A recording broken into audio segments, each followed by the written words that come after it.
Hello, Farna. Hi. Assalamualaikum. Um,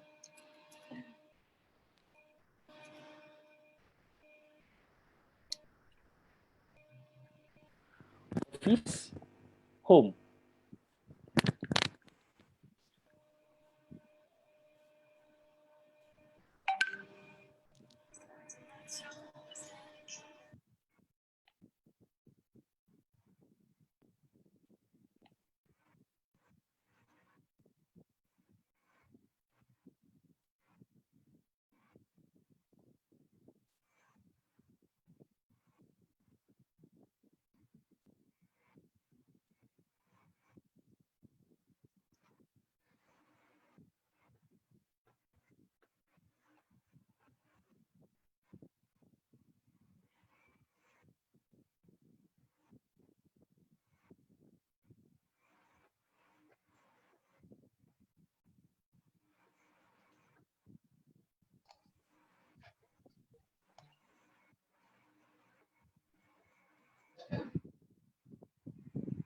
Assalamualaikum. Waalaikumsalam. Uh, Hello, hi, Celine.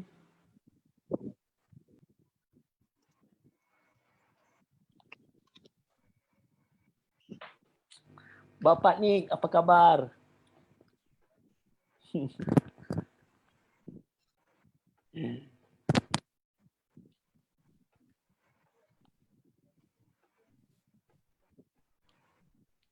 Okay, let me just share a little bit to everybody. Today is more likely like what we did before on the first episode, whereby it's more on sharing session. So everybody is given about 1 minute or 2 minutes to introduce themselves again and introduce about their company, about their services, their products to everybody.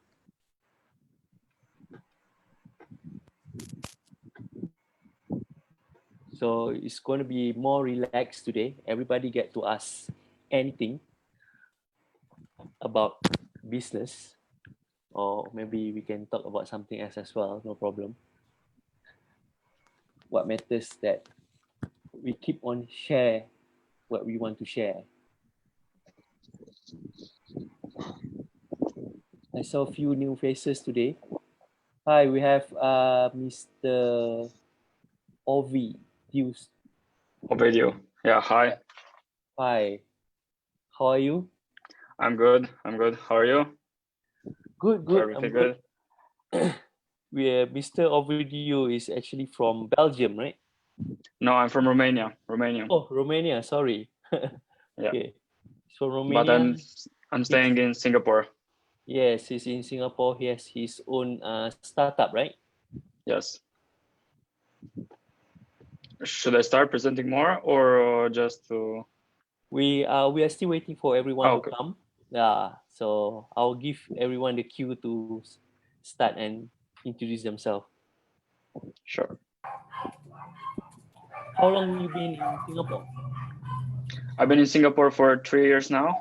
Actually, on 24th of July, I'm 3 years in Singapore.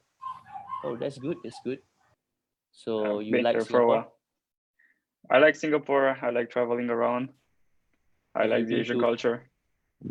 so have you been to Malaysia, Indonesia? Yes, I visited Thailand? almost everything. All right, that's good. I'm missing Brunei and Laos from Southeast Asia. But I'm looking forward once this circuit breaker and the restrictions are over to go there too. Yes, I believe everyone is waiting to go out from their home. Yeah, exactly. Especially in Singapore. Yeah.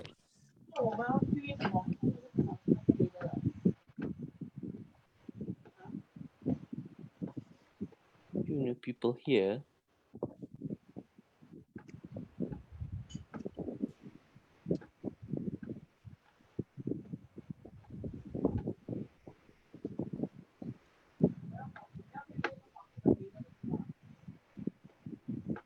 Hello, good afternoon. Hi, good afternoon. Yeah. 你可以不可以可以跟我讲吗？对不对？ How are you, Mr. Suki? Alhamdulillah, how are you? Is that Alhamdulillah. Zaha? Yes, Zaha. How are you? Good, good. Alhamdulillah. 看出 Finally get to see you here. I think I missed the last session. Yeah, I booked in, but Yes. You did register, but you 对啦，Part 3只是 Part 3而已，是不是？ I did went in, but I need the last minute, last few session. There's a lawyer at that time. There was one lawyer, one Malaysian lawyer. Yeah. That was the last session last week we had. Yeah, I came in the last 15 or 10 minutes.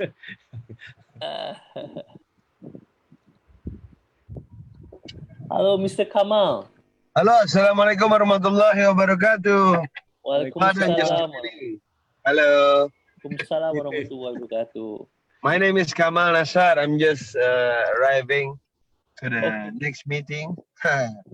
Hello. Okay, good. May I know your name? My name is Kamal Nasar from Indonesia. I'm Zaha. Oh, you're Zaha. Hello, Yes. Zaha. So nice to meet you. Nice to meet you too. So are you still driving? What? Pardon? Are you still driving? No. I'm already parked. Ah, But okay. I'm already on the place where I have my next meeting. Ah, all right. Great. So sit on the car because if I go outside, my friend will see me and then come on, and then we cannot join the meeting. I said I will have the meeting in the car. It's okay? Oh, no problem. No problem, right? No problem. Even I set to device, so when the meeting is continue and I still do my thing, I still can hear at least the meeting, right? Yes, great. Thank you for joining. Thank you for inviting me. I'm honored to be here. So honored to be here. Okay, we are here Everybody now. joining? Hello, Everybody. Mr. Padumat. Yeah, he's about to start.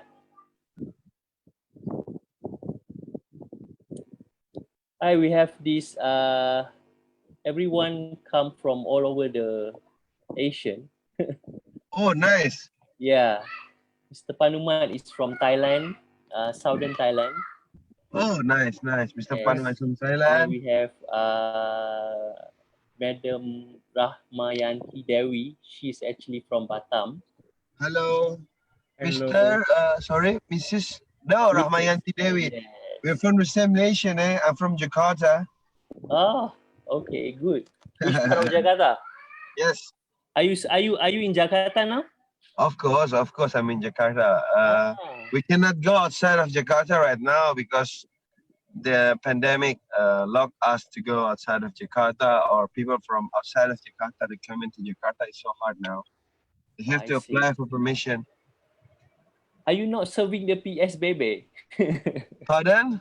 Are you not serving the PSBB? No, this PSBB is already solved. Now we are facing what we call new normal. So if you, I'm using this every time I go outside, right? You have to wear a mask. Yeah, I have to wear a mask. This is what we call Even new Malaysia normal. is also slowly getting what they call, they're lifting some of the restrictions, right? Okay. Great. All right, I believe we have enough people to start. So let me start. Just a suggestion. Yes.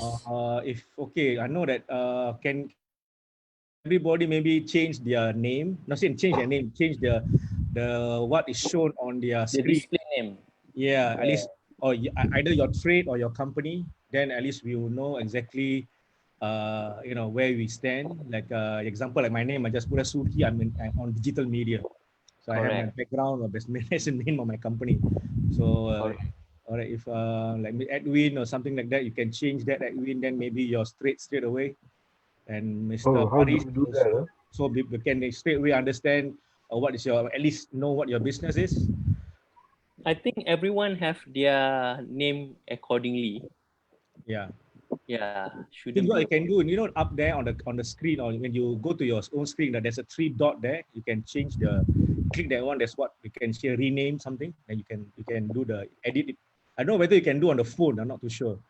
Maybe Kamal, you cannot use it because you're using a handphone, right, Kamal? Yeah, on your handphones you can do. You just go to your name on the participant there, then just click, then you can just change your name, rename. Yeah. So we will know exactly really at least the name of the company or maybe the trade that you are representing. So easier for us to sort of get communication from there.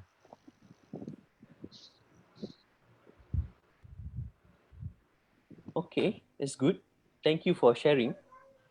Sheikh Anwar, I think we spoke before. Is it? Yeah, quite some time back, I think. This is my first time joining your group to chat. Yeah. Yeah. How are Yeah, you, first, sir? he actually registered for a long time already, but this is his first time joining the real Zoom networking. Thank you for coming. never get a Thank you chance. So so now I thought, because let's see what. I get connected with him in LinkedIn. That was a couple of months. Is it? Oh, Yes, you okay, remember I okay. called you one of those days and we had a good long, nearly 1 hour plus. It's a long chat. Okay. I still remember you. I still have things that I can line up for you. Yeah, sure. And hopefully we can work together. Yeah, can. All right. I think we should start now. Okay. Let's not waste more time. Okay. Hi. I'm Zaha. I'm actually representing Tosh Group. Thank you for joining us today at our small Zoom networking session. Alhamdulillah, this is our 7th episode, and we are glad that we still have the same people joining. And today we are going to do more relaxed session. We plan to Coffee session. mingle more with our members. I consider everyone is already a member of Zoom networking session. Yep. Yes, indeed, we have new people, new faces that just joined. Example, Mr. Ovidio. Did I pronounce it right? Yes. All right. Video, yes. Yes. So we're gonna have more new faces hopefully. So I would like to Oops.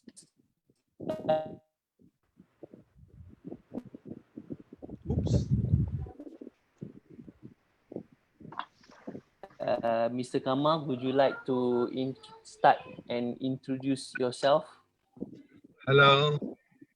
Assalamualaikum, everyone. Sorry, I'm using my phone because I'm on a meeting. My name is Kamal Nasar. I'm a CEO of Angka Konsultasi Utopia, but people usually call it Aku Consulting or Aku Konsultan. It's easier for people to understand. So basically what we do first is accounting, tax and finance, basically. I've already shared the details in the WhatsApp group, but we also did bilateral consulting. That's what we call it. What is bilateral consulting? Maybe some of you are concerning about it. Bilateral consulting is bringing and guiding people from and to outside of Indonesia. So as per now, from 2019, I've already bringing 2 company from Singapore to Indonesia. I already partnered from Malaysia. It's called Abbas Consulting. In Singapore, I have partners, Synergis. I believe some of you may have known Mastura because I see some of you are now from SMCCI, right? Siras also knows Mastura. She's very famous there in Singapore, I think. So what we did, basically we're doing bookkeeping, financial things, consulting things. Also we do, what do you call, tax consulting, reporting, accounting. But after Mastura contacting me, this is an opportunity to bring people from outside of Indonesia to come to Indonesia, but not just bringing, because so many consultants that just bring people from outside of Indonesia, and then this is what we call hit and run consultant. Do you understand me? Just bringing people, completing the document, and then let them do what they do in Indonesia without guidance anyway. What we do here is different. We're binding them for 1 year to do compliance with us. We're guiding you at least for the first year about the accounting, about the tax, and so on and so on. Also in Singapore, you have grant, right?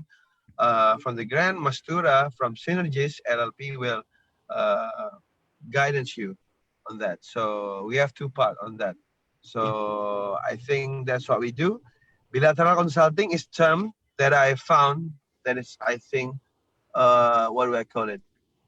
More reliable for us to say, because this is a two-way, not just bringing people from outside of Indonesia to Indonesia, but we also can bring people from Indonesia to outside of Indonesia. But Indonesian people are hesitant to do it because when they do it, they say it's too pricey for them. So they usually find a partner from outside of Indonesia, and then their partner will pay for it because Indonesian people lack of capital, but we have so many resources that you can explore here, so many businesses that you can explore, and so many unexplored areas in Indonesia.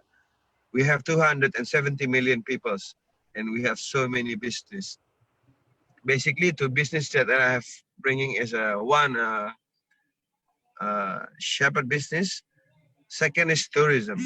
But I don't say it's I do it perfectly. I cannot say that. But I always have this. Either I win or I learn. So I always learn from my mistakes and do the right thing after it. So before the pandemic, there's a potential third client, but the client says because due to the pandemic, they will not do that. So we will create that. So we have four business: accounting, tax, finance, and the bilateral consulting.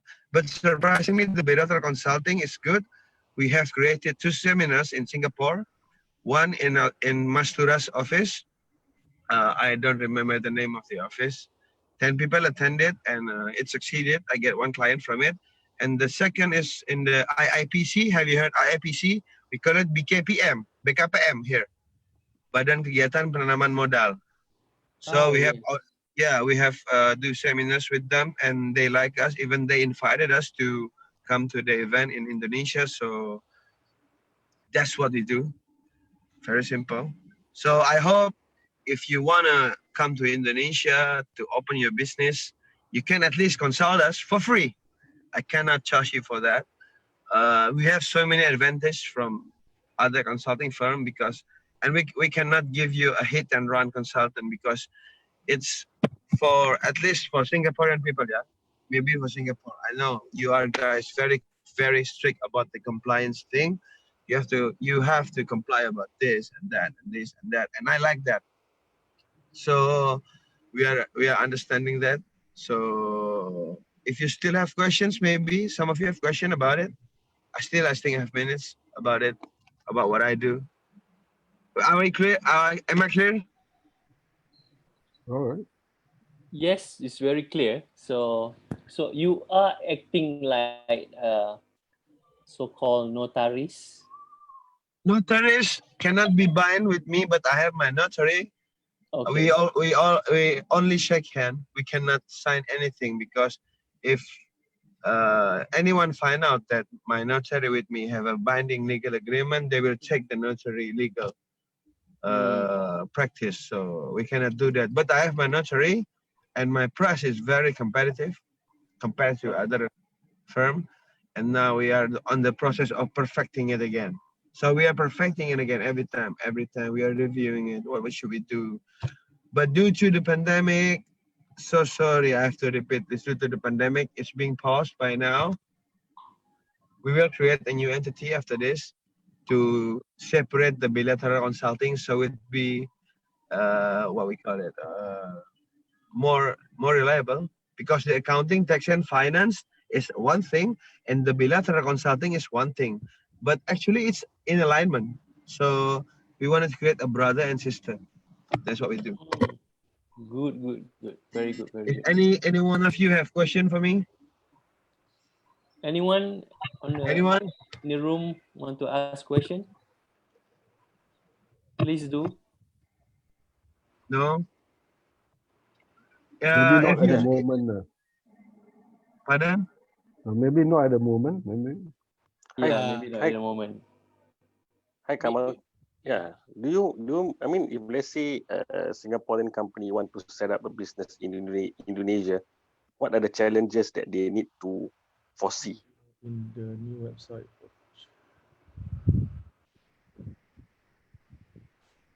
I think he's hanging. Okay, Never mind, it's okay. no problem. What? These are Okay, maybe we okay, never all for mind. the We just furniture. move on. Renovation. Uh, Renovation. Hi, Mr. Panumat. Renovation. Mr. No. Suhaimi. Can you hear me? Yes, yes, very clear. How are you? I'm fine, thank you. And you? Alhamdulillah. Good to see you again. Very nice to see you all again after Hari Raya. Huh? Okay. The rest of you, I believe you So all is met the cost, Mr. the Suhaimi, transport cost inside Mr. that lah. Panumat. He also have his Malay name. So No, if you have a specific furniture and fittings, then that goes to furniture and fittings. I known Mr. Suhaimi Why? from my But it's the days cost, in right? the chambers. Cost for no So transport for what we work transport? together Is with Malay chambers and also the Thai side. So maybe we can get Mr. Panumat to Yes. Thank you. Assalamualaikum warahmatullahi wabarakatuh. Waalaikumsalam warahmatullahi wabarakatuh. My name is Panumat Chanakan, or you can call me Suhaimi. I'm originally from South Thailand, Narathiwat, bordering to North Malaysia, Kelantan. So it's quite common. We doing a lot of trading, bordering trade, border trade, and that's what my fathers did. And also, I start my own company. I'm doing in modest fashion design, manufacturing, and do retailing also under the brand name Nunu. So we do have, let me show you some pictures, if I may.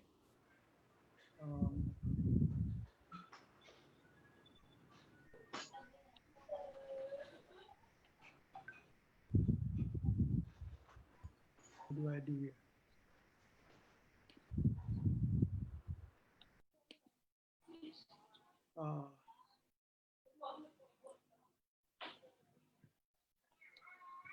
Are you planning to share the screen? Yeah, can I? Yes, you can. It's already open. You just share like normal. Does it show now? Not yet. Okay, here. Show now? Nope. No.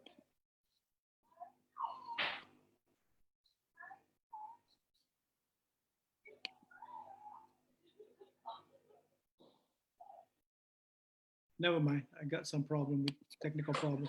What I'm trying to tell you is I do manufacturing and also reach direct to the customer. I focus mainly to the user. So it's been 15 years already.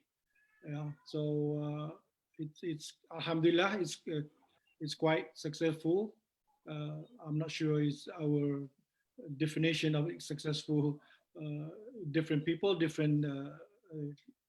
Definition. But somehow, what I definition of my definition is, I'm be able to satisfy a certain group of peoples, and they keep on buying or using our service.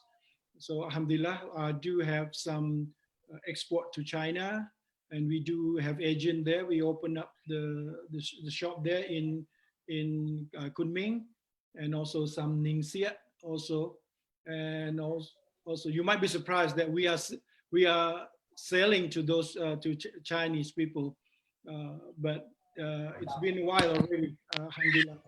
and a few agent, few buyer from Malaysia also. But mainly 80% we are selling in country in Thailand. Yeah, that's my main business. And also I would like to add my social enterprise business. That's how I to be able to meet Saha and some other of our friend from Singapore also, some other bank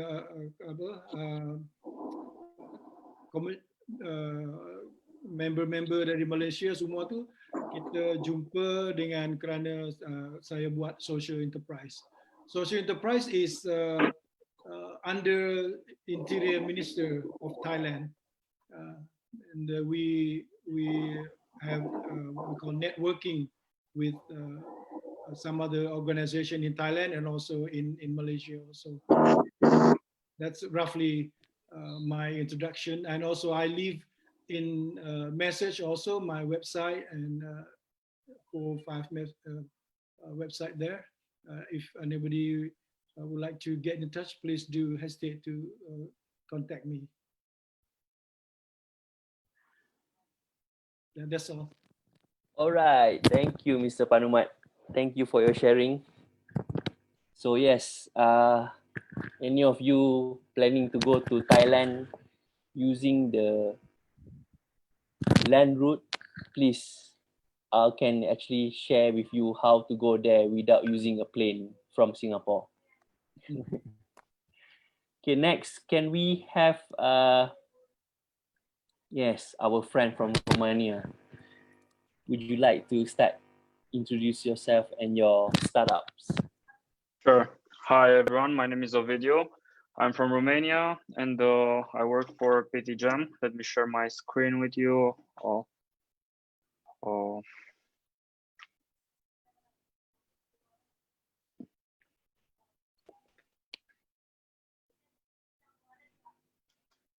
Okay. Are you able to see the presentation now? Yes, clear. Okay. Very good. So at PTGem, what we do is we simplify the digital twins of your venue. But before we come to that, let me take a step back to what happened in April last year. In 2019, the world got hit by the tragic images of Notre Dame burning. And what happened there? Well, the guard heard the alarm, but they addressed the situation either at the wrong location or with the bad communication, resulting in missing the starting fire. So what can we learn from that? Well, human-to-machine interfaces create error-prone situations that can escalate quickly into tragedies. Also, centralizing all the information doesn't play well on the field where people are potentially spread across large areas. So if we look beyond this tragic accident, there's a noticeable distance between expectations and reality in our technology world, becoming especially apparent in this IoT and data field. So we have decided to bring to the table a new paradigm where people are exposed first to the information within a given geospatial context, or 3D if you prefer. We envisioned it will radically transform how we tend to consume data coming from the IoT and improve many processes relying on this data. So what happened when we did this, many companies essentially providing vertical services such as in facility management or pest control or many other examples started talking to us to connect their solutions so that they can precisely show to the end customer where things happen and how impacted they are. It's not just 0 and 1 anymore, it's also where it happens. So what do we do? Our solution comes in 3 components, each tending to solve a piece of the puzzle. So first, 3D is hard. 3D with connected data dynamically, which we call 4D, is even harder, and we make it simple with Studio. Secondly, the traditional control rooms are full of screens. We just need one basically to jump from a global smart city grasp to one single room or object's most detailed view. Should an important situation inside data occur, the operator understands quickly where it happened, why, and what he can do to fix it should he need to. And of course, Supervisor is perfectly embeddable into your IoT platform or software of choice. And last, Navigator is currently a project of ours aiming at achieving the decentralization of the control room with augmented visualization of situation directly accessible on site by the operator assigned with a resolution task. So what's changed with PTGem? Well, 3D was there indeed, but it was just for an elite few at an elite pricing. So it was dedicated for construction and structural architects, which constituted BIM sector mainly built on closed door vendors. IoT data display capability is also there, but aggregated into multiple dashboards and technologies, dealing with the cost of intricate interoperability, integration, reliability, and so on. And last, incident monitoring is there too, focused on the most advanced control rooms for critical sites.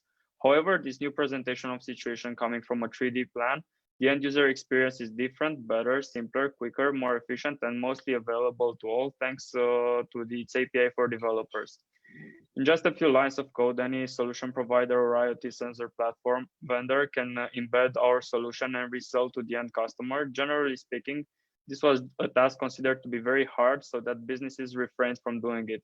Now with PTGem, to entry is the barrier to entry is considerably lower, so it becomes an actual and unique differentiator for the solution adopting it.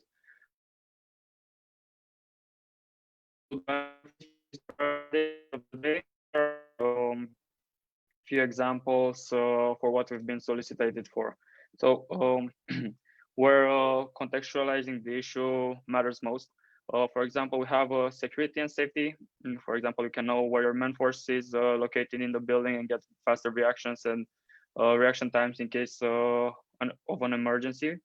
Hospitality, deploy maintenance staff efficiently by knowing availability of the rooms. In construction, for workforce safety management by knowing the distribution of the people within the construction site. In industry, you can know the status of your assembly line, refinery, and so on. And location of assets is all at your fingertips. And we also have use cases in transportation and logistics. For example, you can know the flux of people and the orientation, and so you can adjust probably the frequency of your carriers. And we have other cases in facility management and pest control too.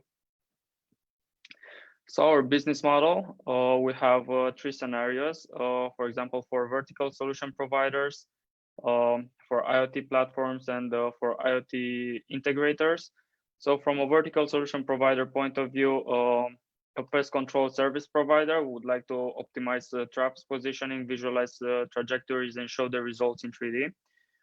We propose to drive operational efficiency and build a unique differentiator and grow end customer engagement with a revenue model, subscription per site, per device beyond a given threshold, with white labeling and pilot fees.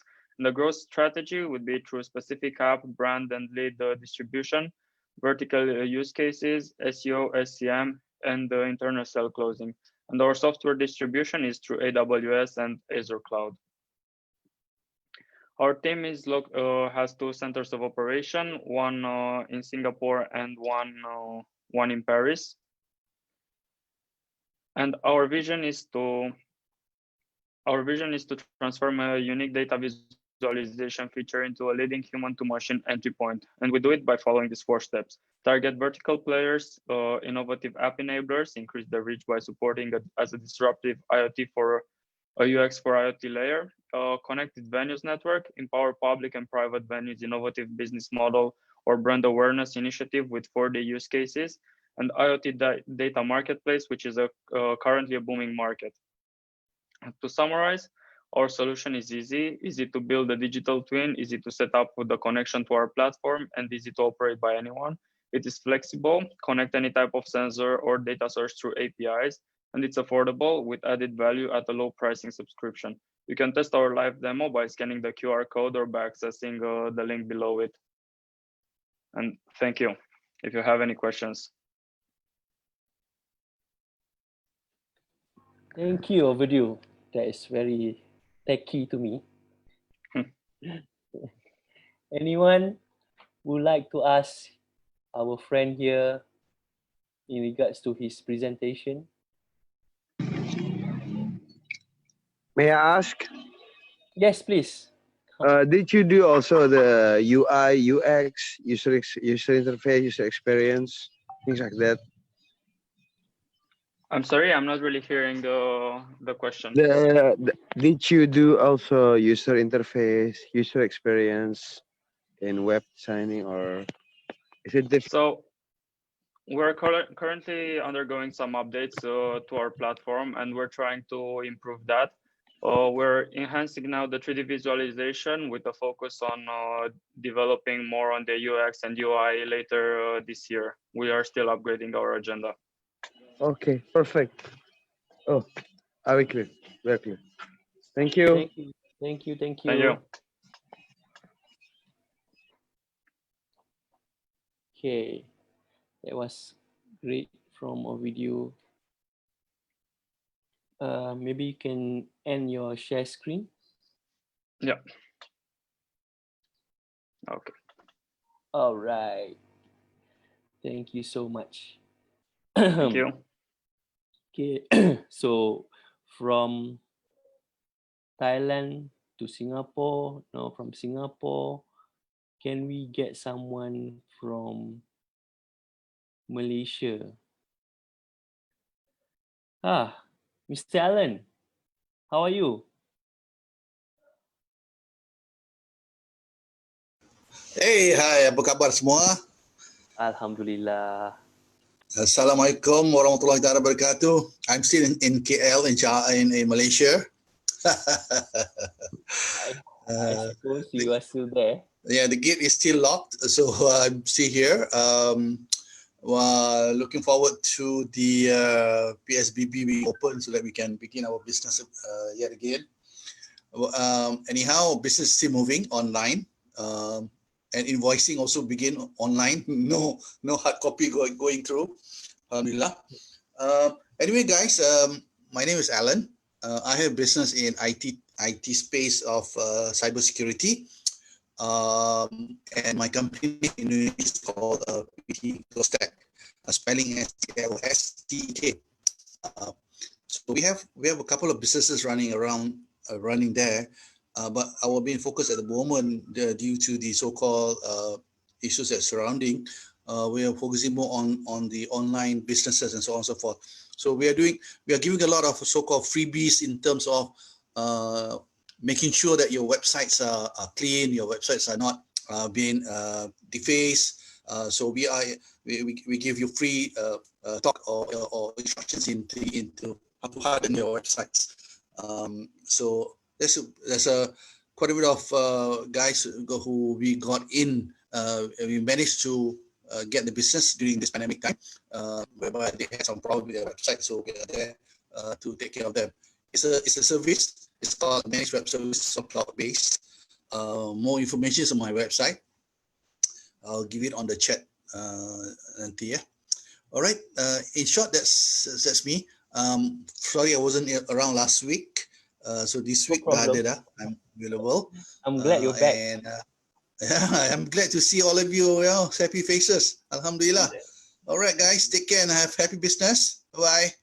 All right, thank you, Mr. Allen.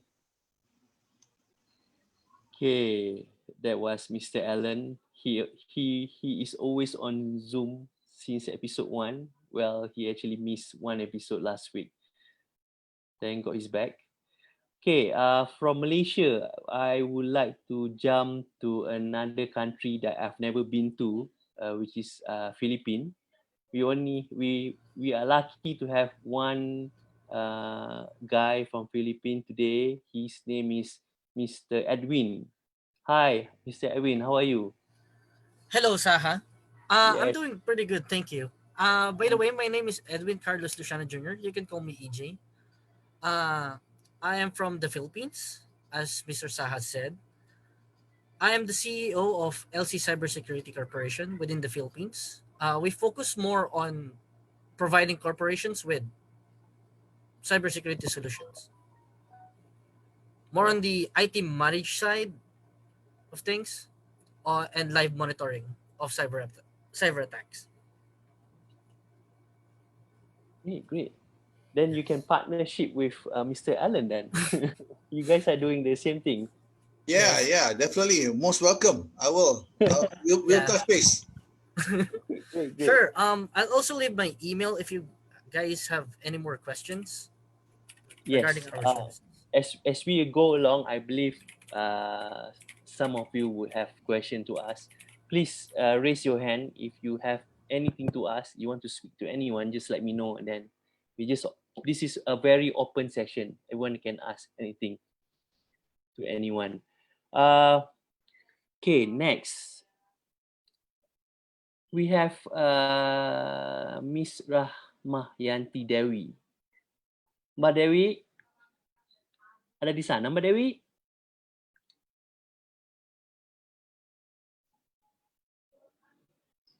Ibu Dewi? Maybe she's not around. Okay, never mind. Can I go back to Mr. Sheikh? Since he has been registered for few sessions but he's not around. So let me introduce Mr. Sheikh from Exco Workspace. Would you like to start your introduction? Let me unmute you first.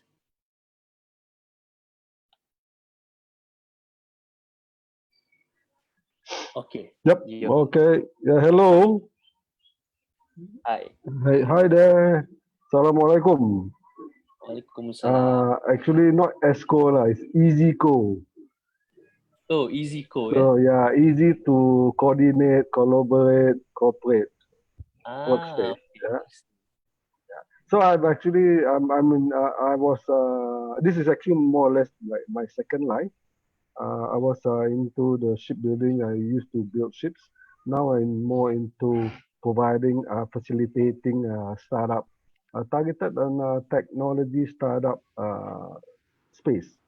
So at the same time, I'm also have building a team of people to develop software solutions. So I have two locations for my workspace. One is in Boat Quay City Center, the other one in Shenton Way. So nothing much. Maybe text. Maybe who's that? We are currently creating a tax solution for US tax consultant. So maybe Kamal gone there. So maybe we can create a solution for Indonesia side also. Yes. How is easy co-work space during this time? Definitely horrible. How can be good? Cannot be good.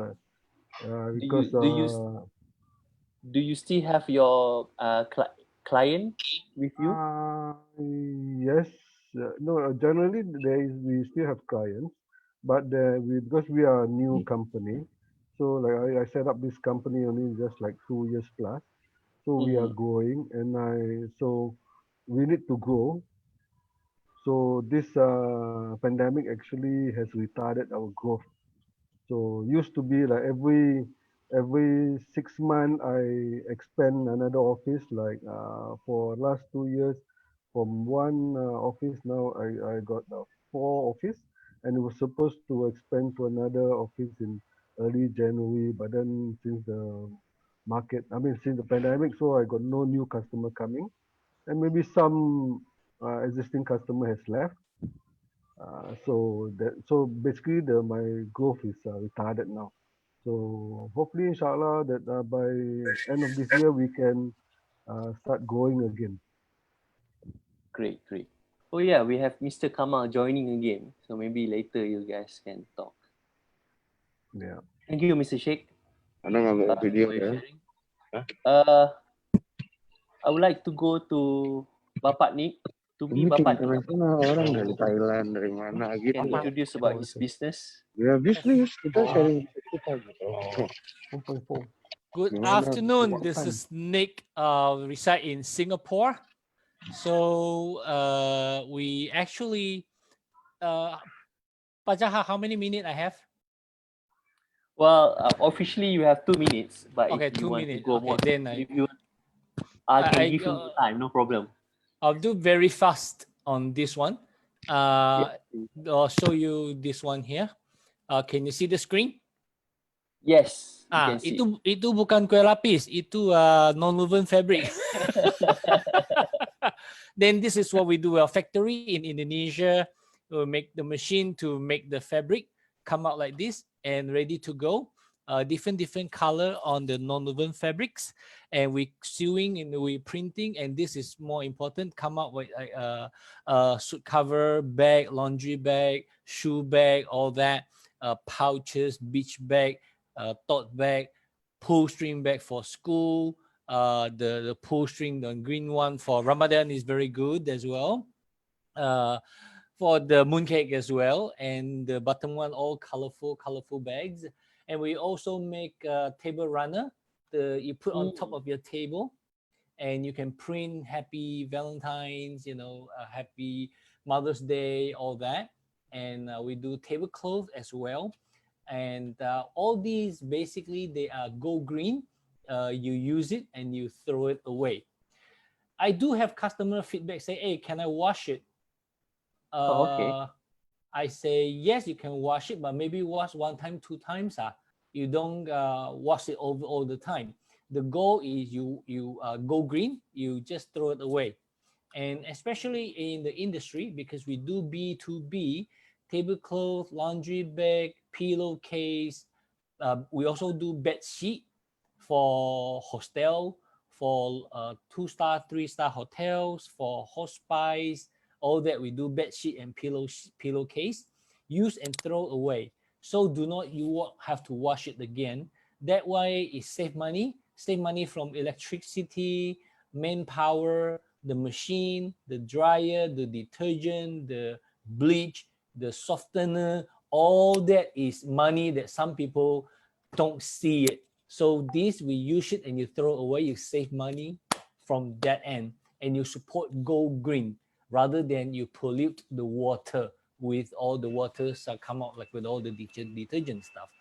So yeah, we do B2B, hotel, F&B, conferences, people in the cosmetic business do roadshow, tuition center, cruise ship, especially for laundry bag, and school. They do recruit. We do the pull string bags and goodie bag, all that. We become your one-stop shop for all your non-woven needs. We customize in the different sizes and different print job. So these are what we pretty much we do, and we doing B2B. We're doing B2B. So how do I unshare? Have I unshare yet, Pak Jaha? Not yet. You just go stop sharing the on the top of your screen. Okay. Yeah. So if you see from my background, all these are the bags and cover that we do. Yeah, we do B2B. We do printing for you as well, mostly for marketing. Promote your company name. Yeah. So most of your clients is actually in Indonesia and Singapore. Yes, I based in Singapore, so I deal with client in Singapore. We do have Indonesia client. I do have client in Batam. I do have client in Jakarta. Yeah. Great. So you said that is more B2B, right? Do you? Yes. I mean, my question will be, what is your lowest MOQ? Yeah. So the MOQ is, I know it's a bit challenge, especially for Singapore.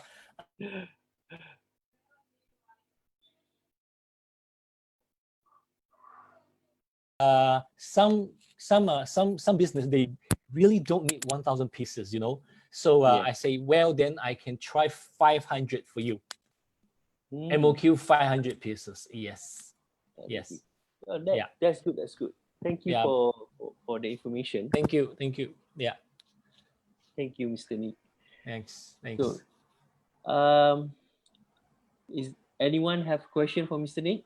Yeah, I'd like to ask something. I find it interesting, Nick, that I don't quite understand the concept that you throw away is recycling, or throw away is go green. So I don't understand this concept.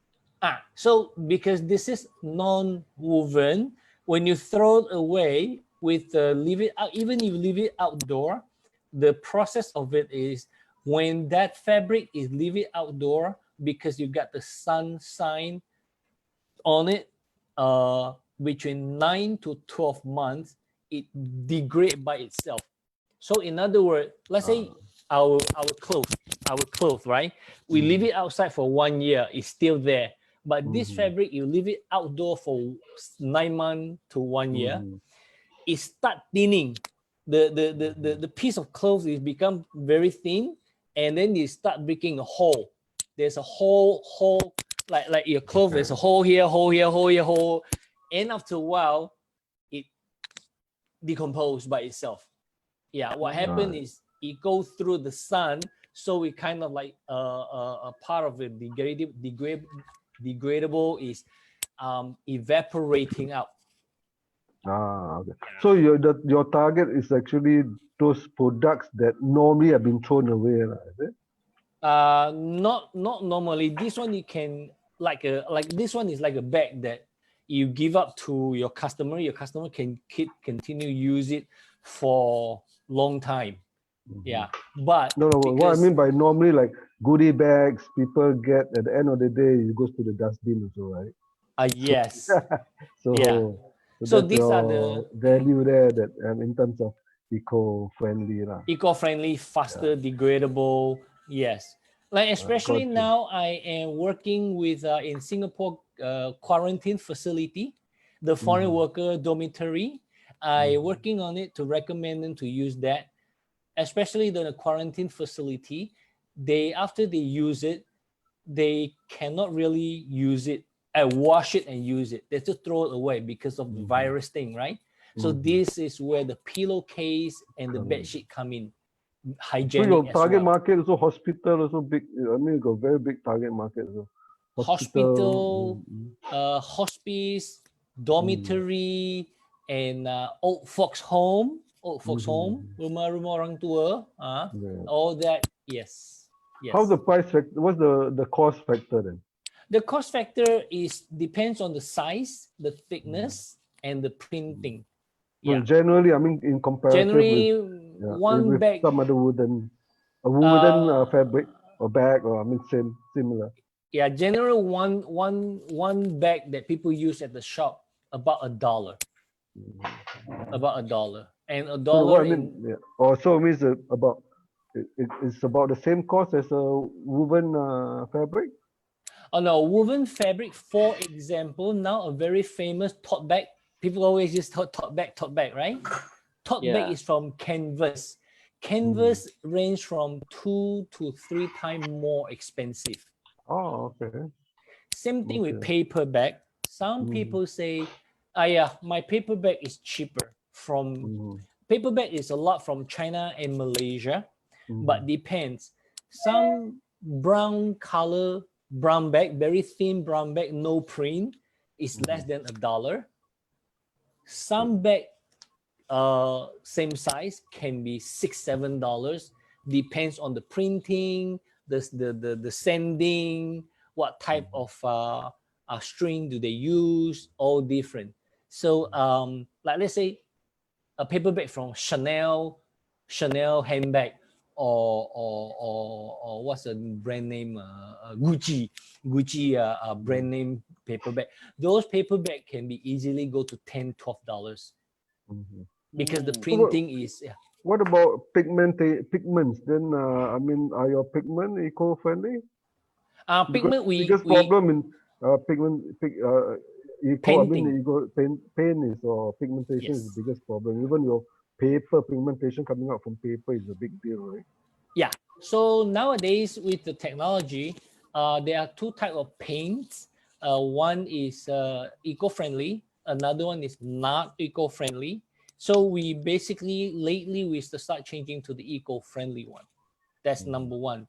Number two, in our business world, advertising branding is important. So printing is really needed. At least a website printing on your bag or your company logo, because these printing are not very big, like the advertising over on the highway, those, because they use painting is very in a large amount, but for bags it's a small amount, and the paint that we use is the recycle paint. eco-friendly paint, so quite safe. Okay. Thank you. Very Thank you. interesting. Very Thanks. interesting. Thank you, Mr. Nick. Thank you, Yeah. Mr. Nick. I'll just put my number here in case.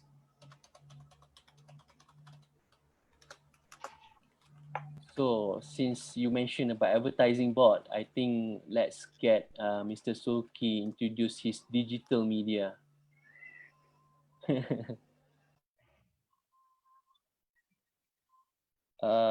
Yep. Okay.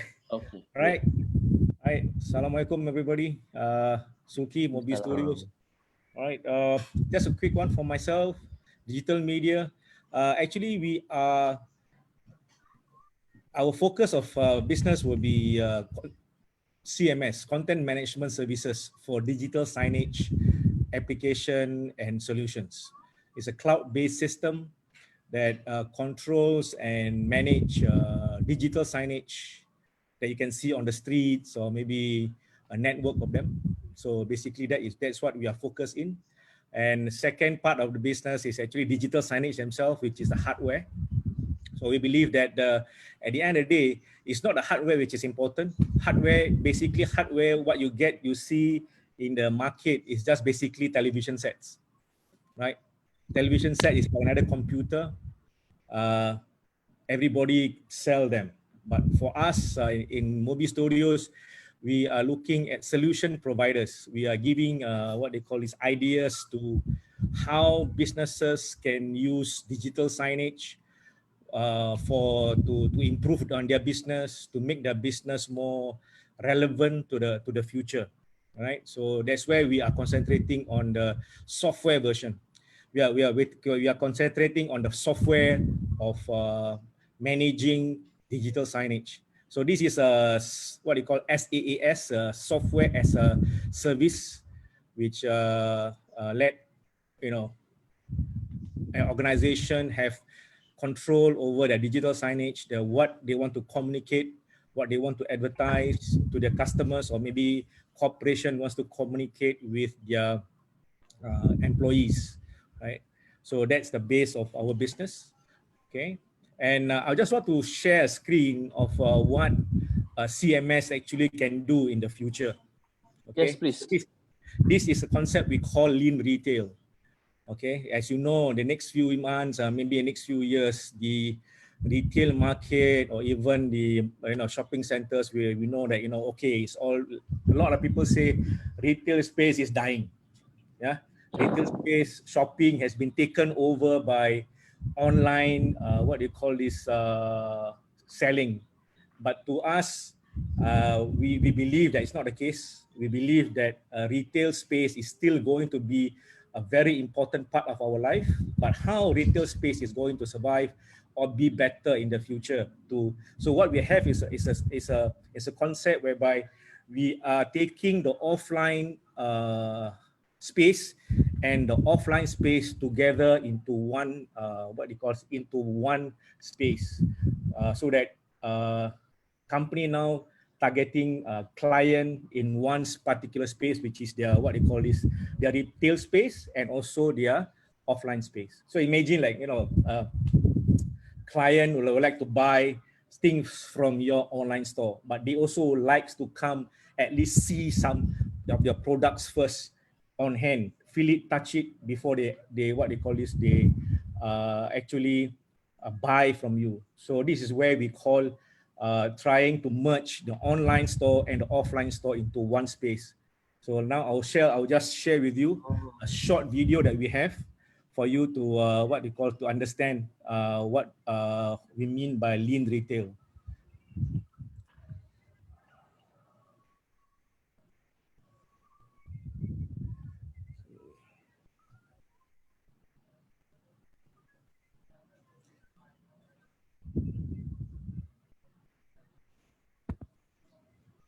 This minute, I'll just take. Stop sharing first. Just a moment. I'll do. Yeah. It's a bit. Yeah. This moment. Oh, by the way, there's shopping mall is already open in, I don't know whether it's Jakarta. It's not Jakarta. It was open yesterday. I saw in the news. So Yeah. I'm not sure whether shopping mall is already shopping mall open in Singapore. No, like I said, this is a concept that we are working on.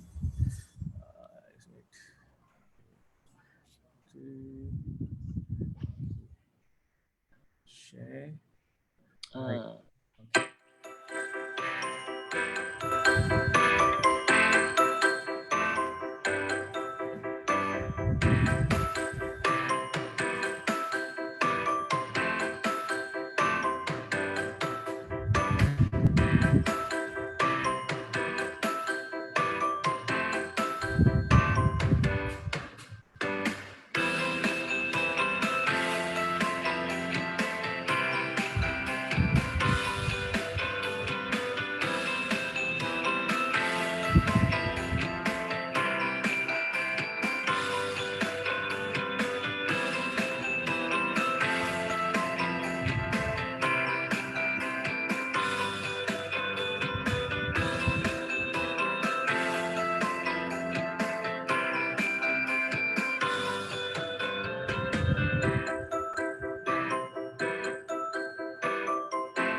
Okay. Okay.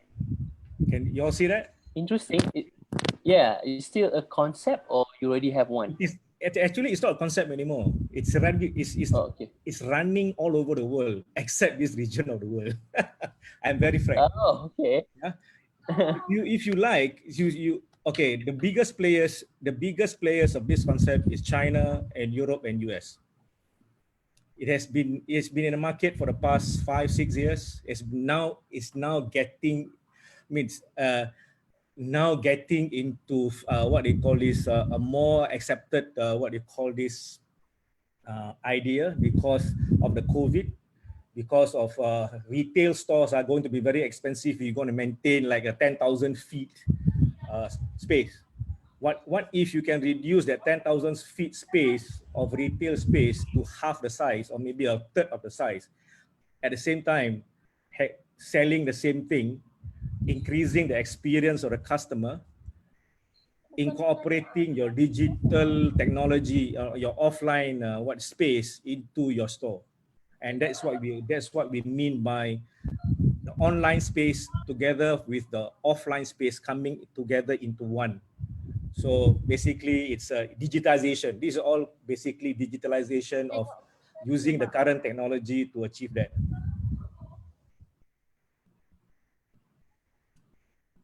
Yeah. So this basically there is no physical store anymore, right? There is a physical store. Like I said, there is a physical store. You're reducing size. You are reducing the size of your physical store to a smaller space, using the technology of digital signage, interactive screens, what do you call environmental controls to actually create a space. So in this case, yeah. In this case, so you still have a physical store instead of 100 square feet, now it's 10 square feet, for example. Yeah. I walk into your physical store, and then I see is that you still have feel and touch of the products. So when I walk into your 10 square feet store, will there be a physical product for me to feel it? Yeah, you can. You can put your best selling, like I say, when you have an online store, you have their AI already running. You know what is the best product is selling in your online store, right? So what you need to do, using that AI, knowing what product people will sell and will buy, and you can sell more, you put that few products inside your main store. So people will come in, feel it, touch it, and buy it. And also, what you can do if you have a new product that you want to launch, rather than just launching it into the internet, you can have this product actually placed inside the physical store. That is why Apple became Apple.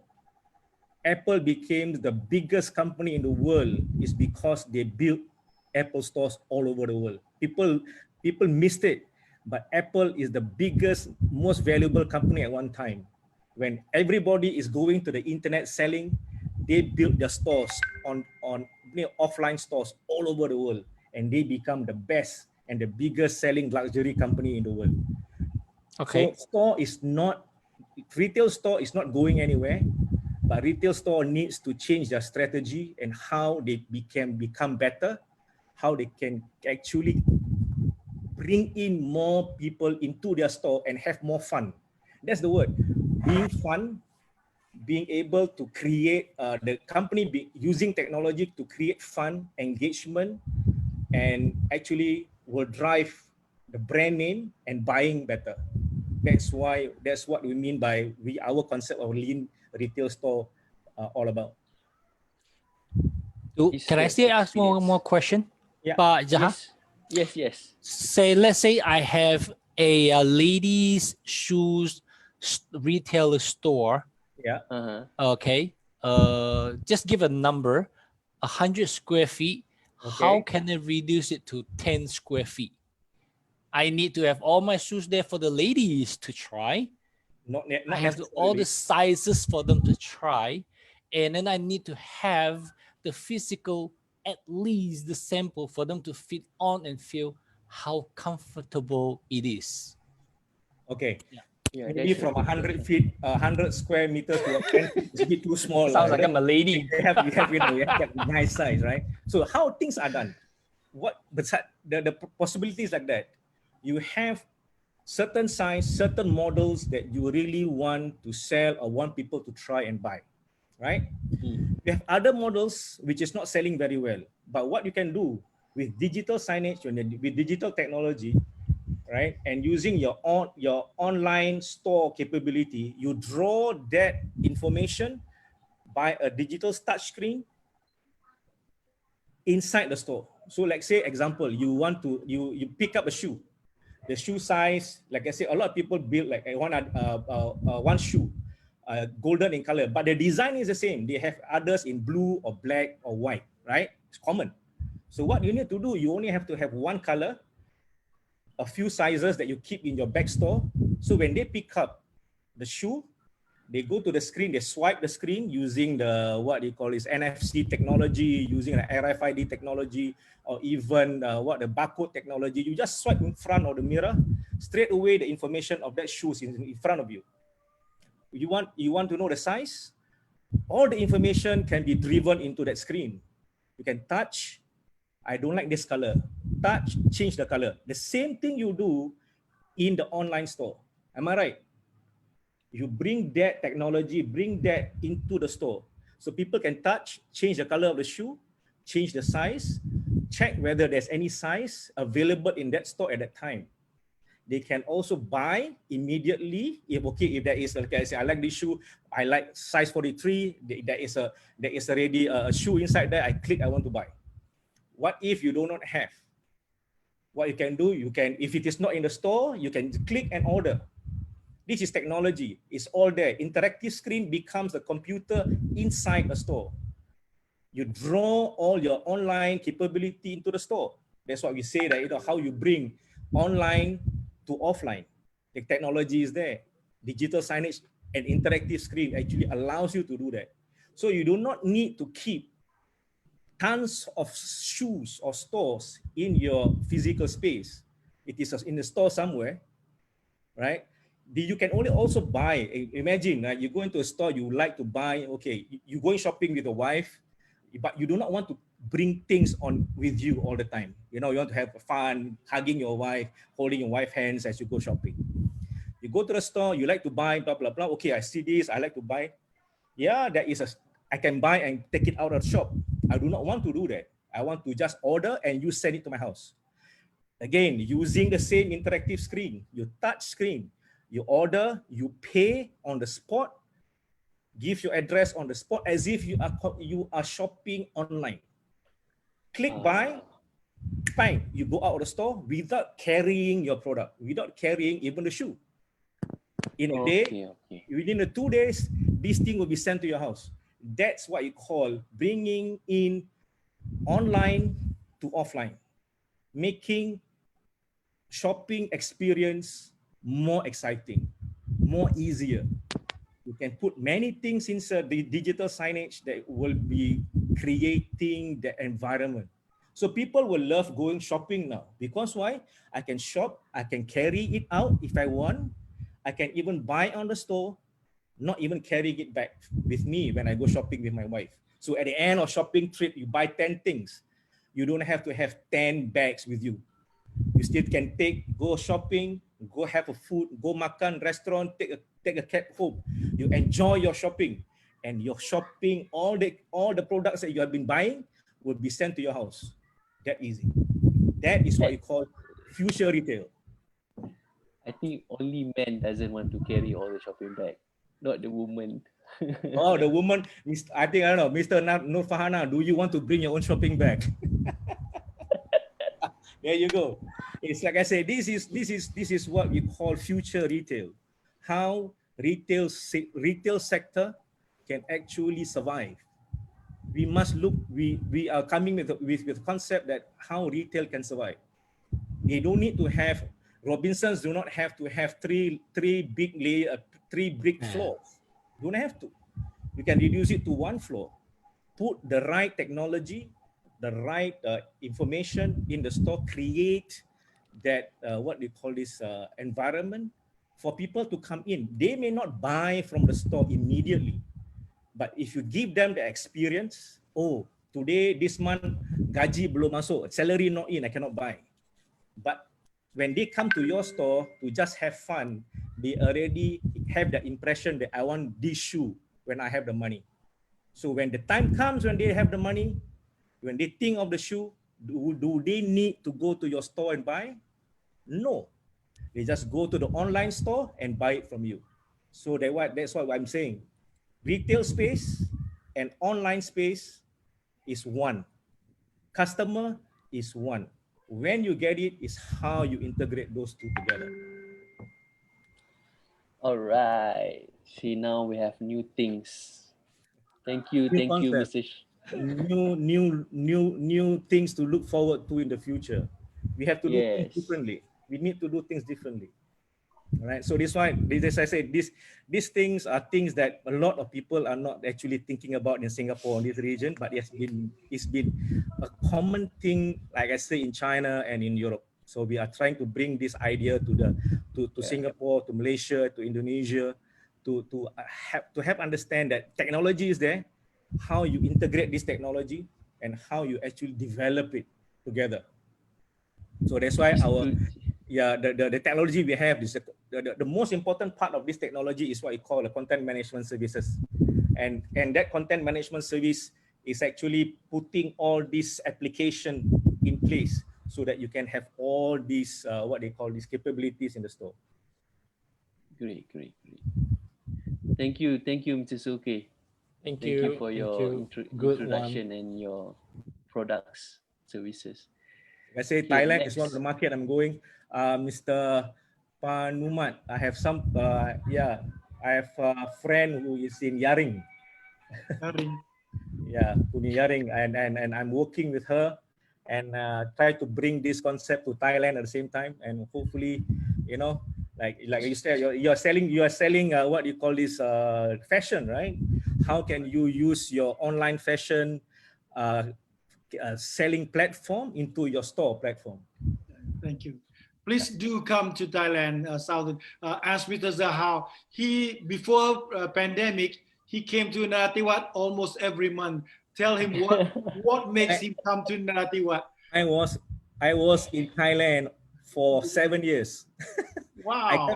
I don't work in Thailand, but my main, because I was previously in the oil and gas business. All right. Yeah. So I go to Thailand for 7 years. I always stayed in Songkhla, in Hat Yai and Songkhla town itself. Yeah. So I have a lot of friends there. Can I support your idea of using this contents, these new technologies? I myself, when I started 15 years ago, what we call social media hasn't played a big role. What we do back then, it was offline, mainly kedai, the shop is the main, the main income, the main operation.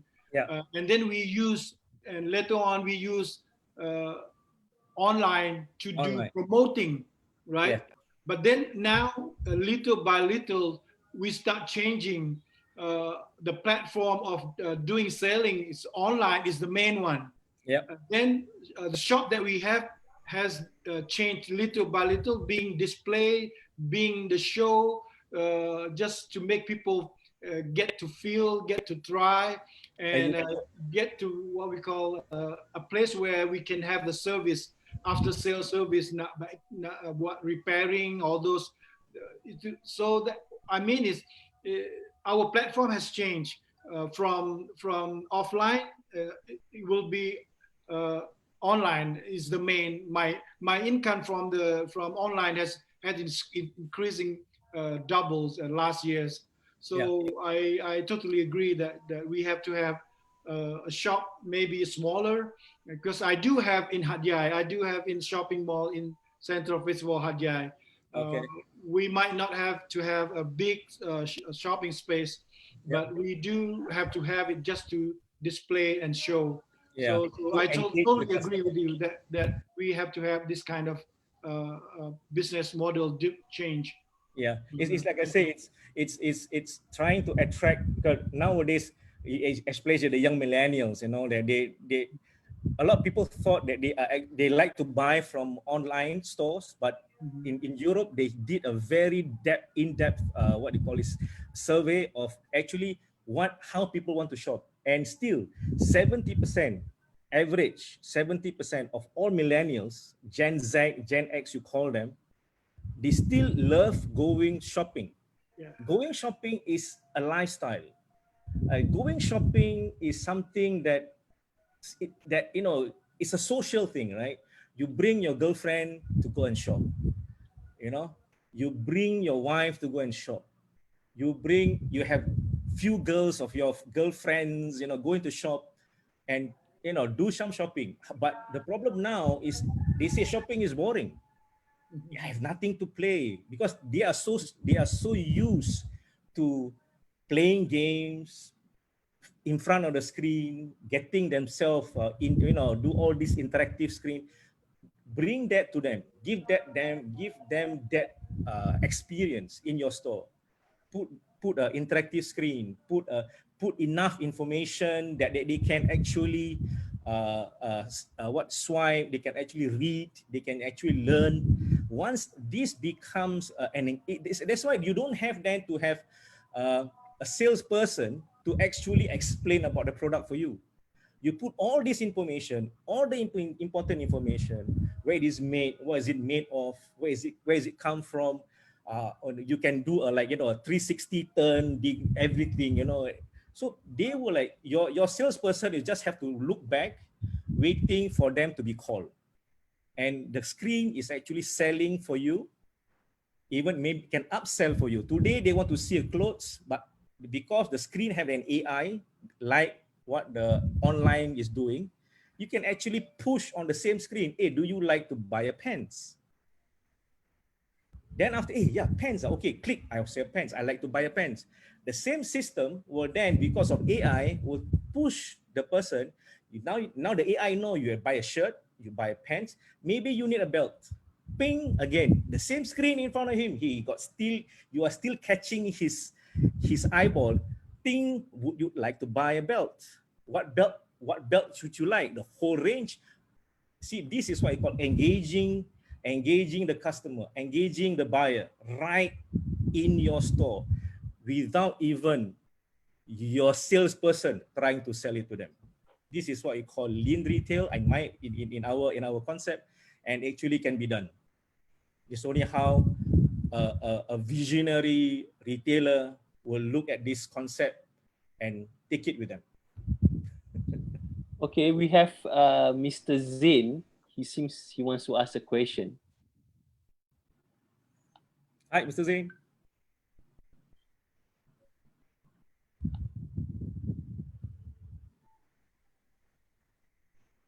Can I ask, Zain is that not there? I think it's not mute, unmute. Hi, Mr. Hello? Yes. Oh, yes. Hi, Assalamualaikum. Okay. Mr. Suki, I'm very interested in your presentation because we are retailers ourselves, and we have been retailing in the Malaysian airports for many number of years. Okay. And like I totally agree with you that we retailers have to look for different ways to engage with the customer. Okay. You know, and don't always be head-on fighting with the online people. Absolutely. I think we need to embrace. It's just a different strategy, different approach. Yeah. It's not fighting with them. It's like, you have, I guess, you have your own online technology, online store already built into your own in your own business. It's not reinventing the wheel, but how can you use that capability to help your retail store? That's it. That's right. To synergize the whole thing. Okay, anyway, my question is, you said just now that people can actually scroll through the software or what to see the sizes and colors and whatnot. Yeah. And to know whether what's the balance stock. Okay, how fast is it to set up this kind of operations? You know, to key in every SKU and whatnot. Even just to set up our normal inventory takes quite some time. So this like usually I say, yeah, it can take maybe 3 to 6 months, in depending on how much information you want to to put into the system. And like I say, is when you have the system running, the database running, it is just updating it later. The initial part is always the most difficult, the most there's a lot of things that you need to look at and to develop so that your system is working well. Once your system is either fully running, the only thing that you need to do on regular basis, which is very small minor changes, is updating your database. Yeah, that's right. Which you are updating also in your in your online store. So that's why I say there is no double work. The same database is you are already running it. So that's why I say you may not be we can do it in a way that you do not have to create another new database, because the database is already there. But how you are going to put the user experience, the UI and the UX into the screen, that is a bit, then you have to do a bit of what they call this adjustment. Okay. Right. So you are supplying the software or the hardware, or you supply the solution, the software? We supply the solution. We work with few different suppliers or people that we come together to give you a whole concept. Okay, and does this solution, because like you say, integrate the online and offline? Yeah. For example, if I have a store in Lazada, can it be integrated with a third-party e-commerce platform? Like I said, your Lazada, you can just pull. Like I said, you don't want to make so much difference. What you need to do, you just pull your Lazada. Maybe I'm not too sure about Lazada. You may have your own page in Lazada. I know. Yeah. Yep.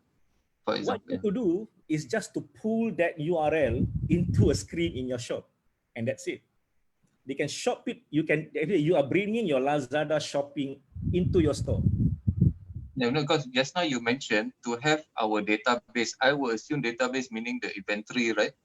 Yeah, inventory. Then you have to create. So now my offline store has got its own list of inventory, and online store got their own independent list of inventory. Can we sort of combine so that when it sells online, it will deduct just one inventory? Is that, then you use either one lah. Which one you want to use? Which one? Then which database you want to retain? Yeah. You want retain. So you retain one, you let go of the other one. Then it becomes only one. Yeah. Okay. Yeah. So That's how. what I mean. Yeah. That's it. Nice. The technology. Wait, the idea is not so difficult. It's like every time I talk to retailers, I have this database. I have my online store. I have a stock for my offline store. Say no. What you need to do, you check all your stores, make it together, make it one. So your online store use the same database, your offline store using the same database, and that's it. There's no much of what I would say technology, de-integration, more software. Like I say, you already have your online store. Just imagine you have your online store page. You may want to create it to change that space into even more more interactive. Once it's done, you pull that page into to your store, and it becomes a buying platform inside your store. So you do not have to create a new platform. Okay, nice. I think we need further discussion on this. I say it's a easy. It's what they call is the technology is there, but only people maybe they thought all the time it's too difficult to do it. So it's not that difficult. It's how you understand. For us, because we are a bit of more on technology, so we deal a lot. We work with German organization, so they give us all this training. They give us all these solutions. So that's where we come in. Nice. I've been trying to look for something like this. Okay. Alhamdulillah. Sulki, can I ask something, Sulki? Yeah. So now, who are you targeting? Any particular market, or like I say, any target? Yeah. I mean, Target your retail. application is very, very wide.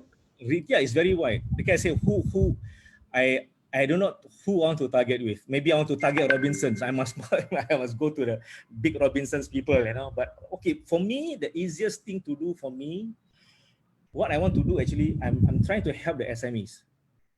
That is my main what they call this, our main, as a company, that is our main target. SMEs. How can we help SME to survive, to have a better cost control, to have better clients? Rather, the big players, Robinsons lah, this Metro lah, they have big pockets. They have deep pockets. If they are interested to do it, I'm willing to help.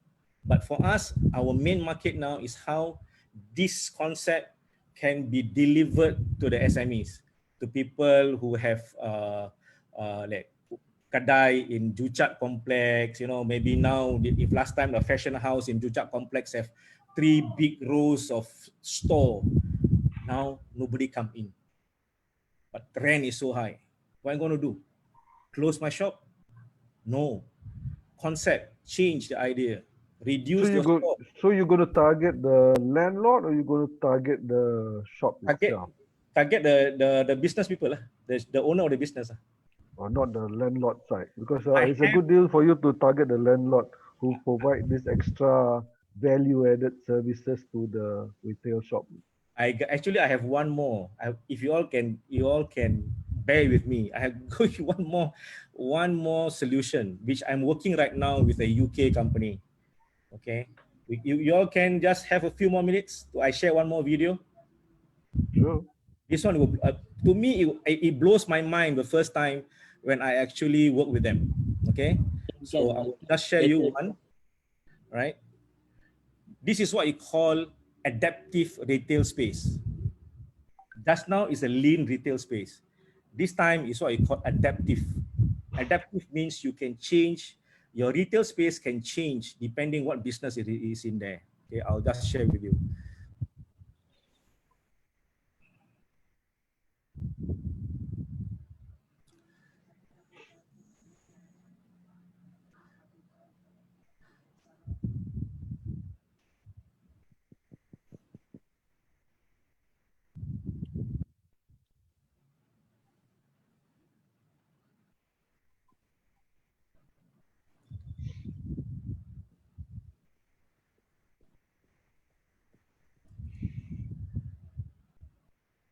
Okay, ready guys? I will share my screen now and I'll play.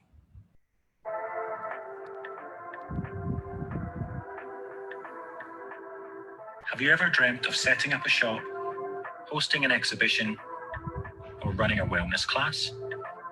Then Souk is the solution. Souk is an adaptive retail space, available to book by the hour and personalized to you. Pick from Souk's growing network of locations and bring your vision to life in an instant with our ultra-high-res digital walls. Customize the walls from anywhere in the world to transform your Souk with the touch of a button. The Souk Builder makes space design quick and simple. Just add images, videos, text, and web pages to adapt the digital canvas. Immerse yourself in design with our 3D preview tool. View your Souk from every angle and make as many edits as needed ahead of your booking. Once your booking begins, your design is displayed for you and your audience in the physical space. Customize the music and lighting, then pick from our bespoke furniture to complement your interiors. Choose from tables, chairs, plinths, hanging rails, and more to give your Souk the perfect finishing touches. From design to staffing, the entire process can be managed remotely. Whether you're based abroad or working from home, Souk has got you covered. Book by the hour and never pay for even a minute more than what you need. With our flexible availability and affordable rent, Souk lets you connect with your customers at the times that matter most and at a price that makes sense. Souk is your space, your way.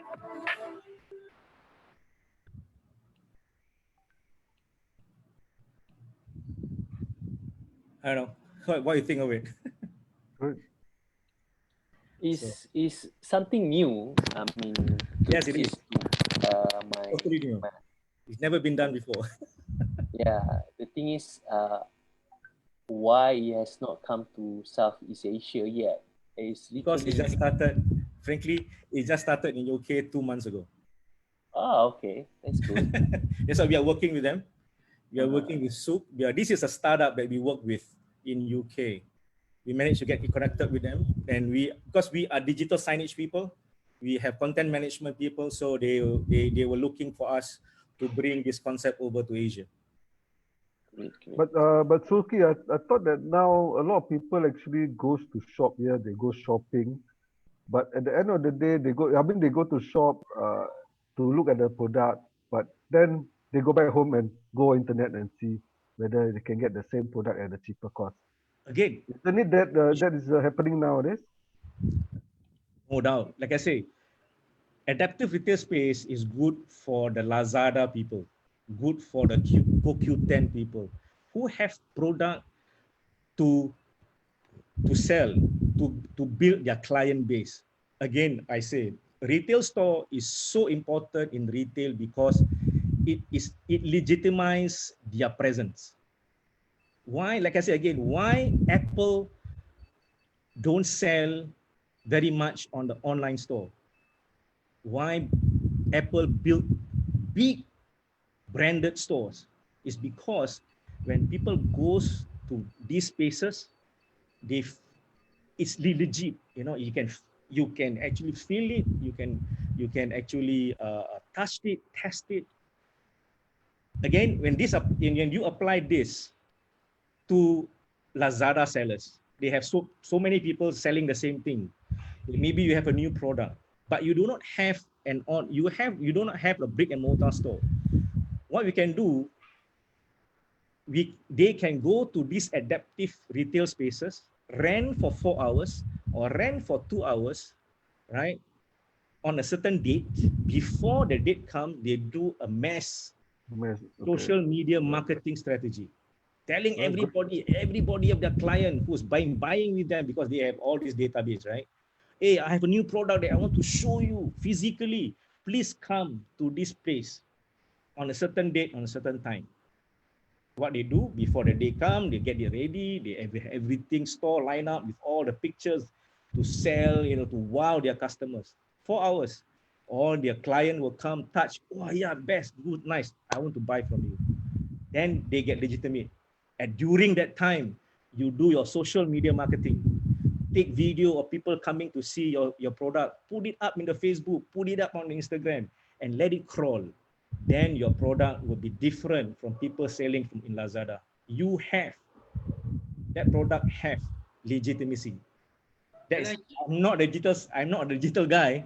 I'm not a Yeah, digital carry on. But marketer. Can I share my experience from here? Yeah.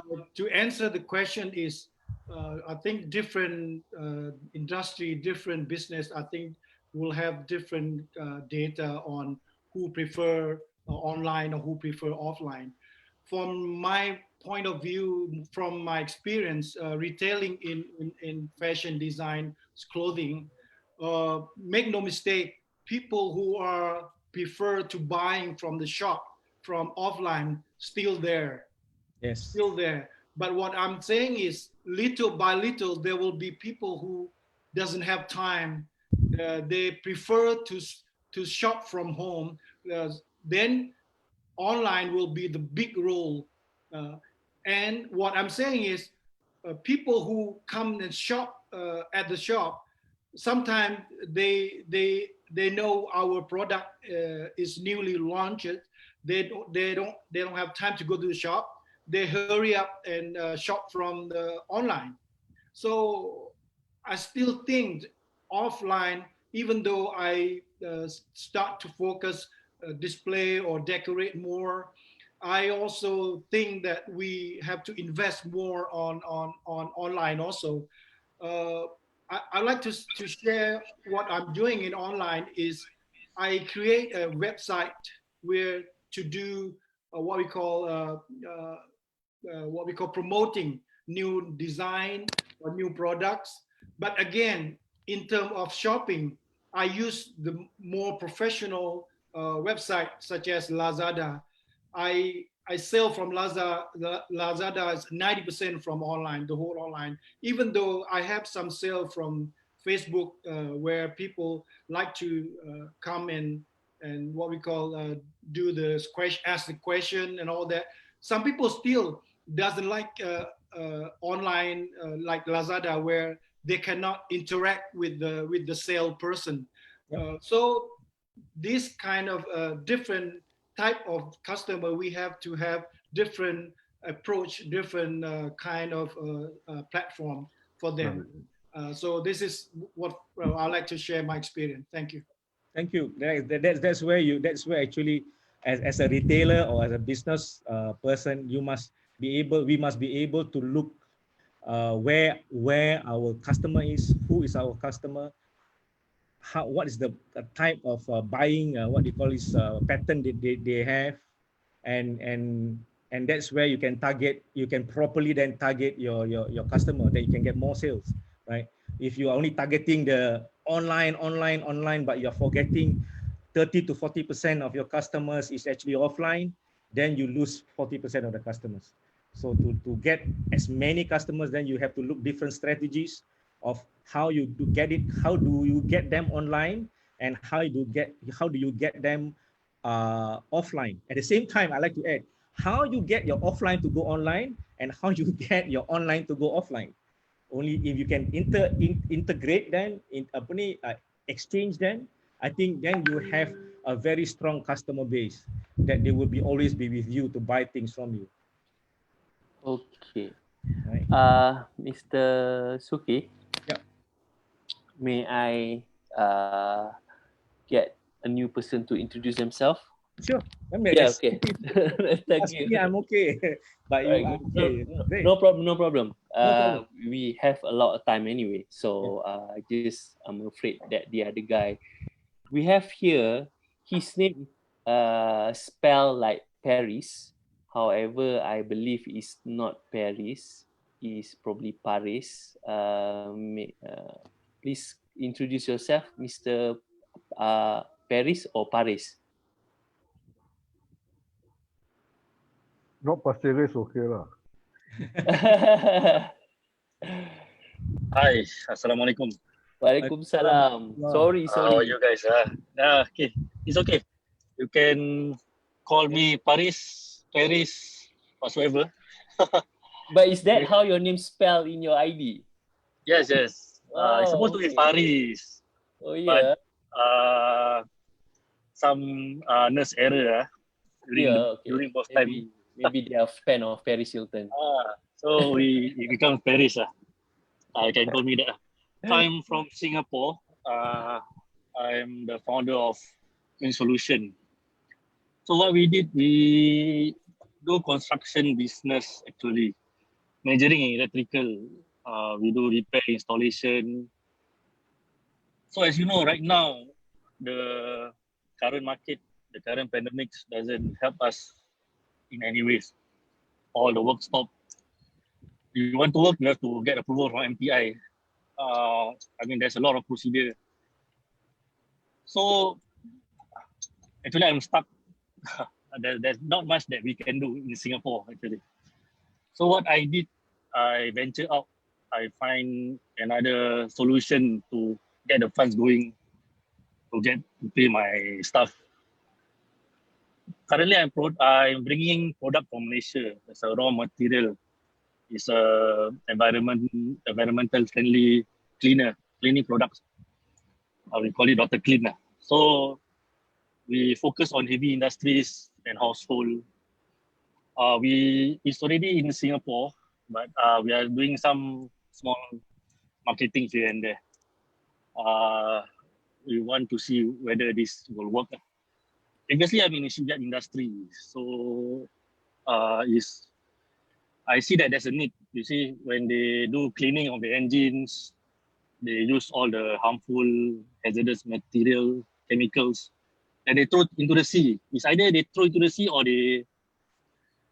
they dispose it. They have to call a contractor to dispose it, and this will cost another money, another cost lah. Let's say. So with this product, they can just clean the equipment and engines, or they can clean anything, any materials or machinery. Then they can just dispose it at the sea. It's okay because more than 50% of the product is on water, so it's quite. We got potential customers here and there. One of our customers we get is contractor from Shell. So they are very interested in this product. They have tried, and it's quite encouraging for them. So like I say, the construction business is not doing well. I have to find another ways to make business actually.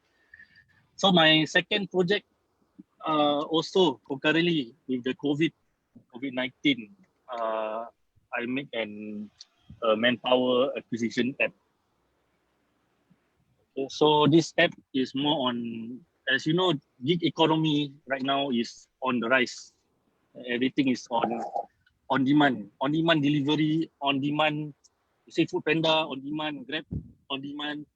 So I'm creating a on-demand job application for all.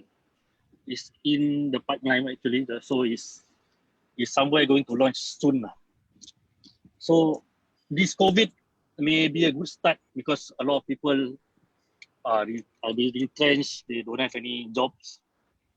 So I'm taking this opportunity to venture out another business ideas. Yeah, I think that's about it to introduce. Paris. Sorry, I think I would like to share something with you. Please. Is it okay for me to go in? Yeah, can, sure. Yes. Okay, Pak Faris. Alhamdulillah, I love the first product because I'm a marine guy. Okay. I spent the last 30 years in the marine industry and oil and gas. Yes. Okay, first question. The that's product. That's long. Right. The first product, before that, say this digital media thing is only 5 months old with me. But before that, I am a marine guy. Actually, I think Farhana know this guy very well, Pak Farid. You work in oil and gas just now, you say, right? Yeah. Actually, I think SFCI big boss, Mr. Farid, is actually my boss for the past 8 years. Okay. Okay. Right. I've been in the marine and the oil and gas for the past 30 years. Okay, as long as Farid is maybe Pak Farid will be longer than me by 10 years, like. Okay. First question I ask you about that product: is it biodegradable? Yes, biodegradable. Correct. If that's the case, you know my number. contact me. I'll give you the whole list of names, shipping companies, ship managers, ship owners that you want to contact, who you want to contact, whatever information I have of my past life, I'll pass it to you. And that will be your client base, inshallah. That's very encouraging. Thank you very much. I appreciate that really because I'm finding customers here and there. Of course, I go to Penguin International, I introduce and they are very interested. Currently, their product is all on chemical. So they, like I say, the same problem. They don't know how to dispose it. Disposing is a issue. It's a big issue. Ah. The time they use Drew Emeroids, Hempels. Correct. These are all the chemical names that they are using. So I understand. So if you like, I'll contact me. I'll give you as many contact person. You can work with them, the technical managers of ships, owners of ships. Right, offshore oil and gas companies that the operations people. They are the ones who actually would love to have this biodegradable for use. Correct. And at the same time, I saw the products in the market is all these environmental friendly product is damn expensive. It's very costly. So for me to get a raw material itself direct from the factory and able to sell it, I think it's a opportunity not to be missed lah. That's why I go inside this idea of bringing this product. And another one, I'm about that product on my line of thought. Will it be able to do what they call this oil pollution dispersant? Yes, there's an oil pollution dispersant. There's a biodegreaser. There's a premium degreaser. Also, there's a household germ-free product, meaning it's a hand sanitizer. Products like similar to Lysol. It's a variety of product. I have the catalog also. I can share with you later. Okay. Maybe we get in touch after this. I think it's quite encouraging. The only thing I can help you is handing over my past life contacts on the marine sector to you, and thank you. Use it wisely, and hopefully it is a good use to you, right? That will be. Thank you very much. Thank you. All right, that will be great. Great. Thank you, Mr. Sulki, right? Yeah. Okay, thank you, Suzuki. Okay, the second one is on the manpower, right? Okay. My take on the industry right now, there will be a lot of foreign workers is going to go out of Singapore very soon. Agree. Yes. A lot of them, and a lot of them will not be coming back in again. Yes. And the government is pushing now towards all these jobs being taken over by Singaporeans. Agree. If you can actually garner and get all these people who are from different industry, who are willing to be trained, right? To be trained on those areas where we know, like construction, shipyard, welding. All the hard work that Singaporean is not doing previously. If you can target those skills, tell you there will be a lot of them for you to supply your labor to all these people in the future. Because I have people in the yard and all that. They were telling that in the next couple of months, the government is really going to be very tough. Because with this problem that they have now with the dormitories, they will try to cut back on the foreign talents as much as they can. Bus drivers even. They're talking about bus drivers. There's thousands of bus drivers from China, which is not back in yet. That's correct. If you can sell the idea to those people who don't have a job, who are willing to take as a bus driver, I'd be surprised. They will get the job very fast, and you can become like their broker. I don't know. Yeah. Why I think of this idea? I'm a contractor myself, so manpower it's a big issue. So there's one day that I think of I have a difficulty of getting this particular operator. I cannot find how to get this forklift driver, and where can I get this forklift driver? Then I think of how come there's nobody is doing a platform to connect all this on-demand stuff lah, something like that.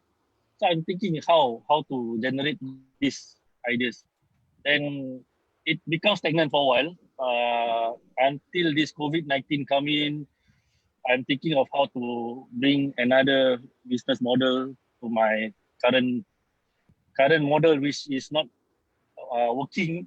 I mean, the construction is not moving at all. So this is a try and error, but I think it's worth trying. Actually, I don't say your construction is dead. It's not dead. It's halt for quite some time, right? That, that is why I don't have cannot move. That's why I say I'm already talking already. I have some other product which I'm now trying to push to the construction industry as they're starting. All right. Okay. One of the things I can see, in my opinion, is whether, because you are already in the construction industry, you know, and most of the skilled laborers, skilled people is foreigners. That's for sure, right? Now, yes. These are the foreigners is going to be released and going to be replaced. How you already being in the industry can actually build that expertise. You have the connection, you have the people that knows who have been in industry. Those are the people that you actually have to be, get them together and create, the training, a training school or training thing, to train Singaporeans. In my opinion, train Singaporeans who is out of job to be in the industry. Correct. So when you have that manpower who are Singaporeans, trained by you, you can get. I think you can get grant from the government. I don't know. SMCI can help. Okay. And you create a new training center. BCA is the only one in Singapore. Maybe you need a few more. Maybe a private, to run the training for construction industry for Singaporeans, to give them more space for training. I think that's one good business to look at for the future.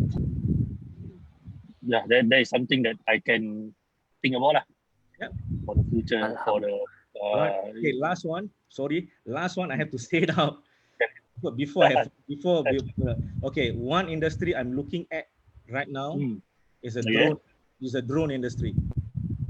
Okay. Drone industry. There's one industry which is going to grow multifold when all this is over. Okay. So if you can do a bit of study who people who wants to find new job, ask them to look also into the drone industry, drone. Operators. Get license from CAAS to fly drones, and this is the future business. This is the future job. People drone is like flying an aircraft, but to fly an aircraft you got to go through 1 year, 2 years of training. To fly a drone, you need about maybe the most 1 month or maybe 3 to 4 weeks of training, and you can fly a drone. Once you can fly a drone, you become a licensed drone pilot, and you can actually fly the drones all over Singapore. Not that you cannot fly drones in Singapore. A lot of people say, "Oh, you cannot fly drones." No, you can fly drones wherever in Singapore, but there is a rule. There is guidance where you can and where you cannot. Yes. So it's a new business which is coming up, and I'm looking at it. I am looking for professional drone pilots. Now I have professional drone racers. Okay. Okay, now I'm going from racer. All these racers are all young kids. Okay. ITE, Sec 4, polytechnics. I'm training them to become drone pilots, drone racers, to drive drones. Okay. After that, when they are good at it, after their studies, I can channel them to become drone pilots in the industry. That's how I do things. Talking about drone, recently the government has launched currently we send ship supplies using boat. Right now they are trying on trial for using drone to send the ship. The industry is there. It's only who is there to capture the industry. Exactly. It's an opportunity. I think we can share this all. It's a positive for everyone who wants to do this technology. In Singapore, there is only 2 people, Melayu, including myself, is looking at drone industry. No Okay. others. Others are all Chinese. And they know it's the industry of the future. So that's why we must be able to identify what industry is new, what industry is for the future, and when the drone industry is only for the last 4-5 years, right? It's so new. It's not like any other industry. Players are still very small. Market is so huge. Correct. Agree. All right. Thanks. Yeah. Thank you very much. All right. Thank you very much. Thank you so much. I think we have few latecomers here. Are you still there? Ibu Danisa or Desi?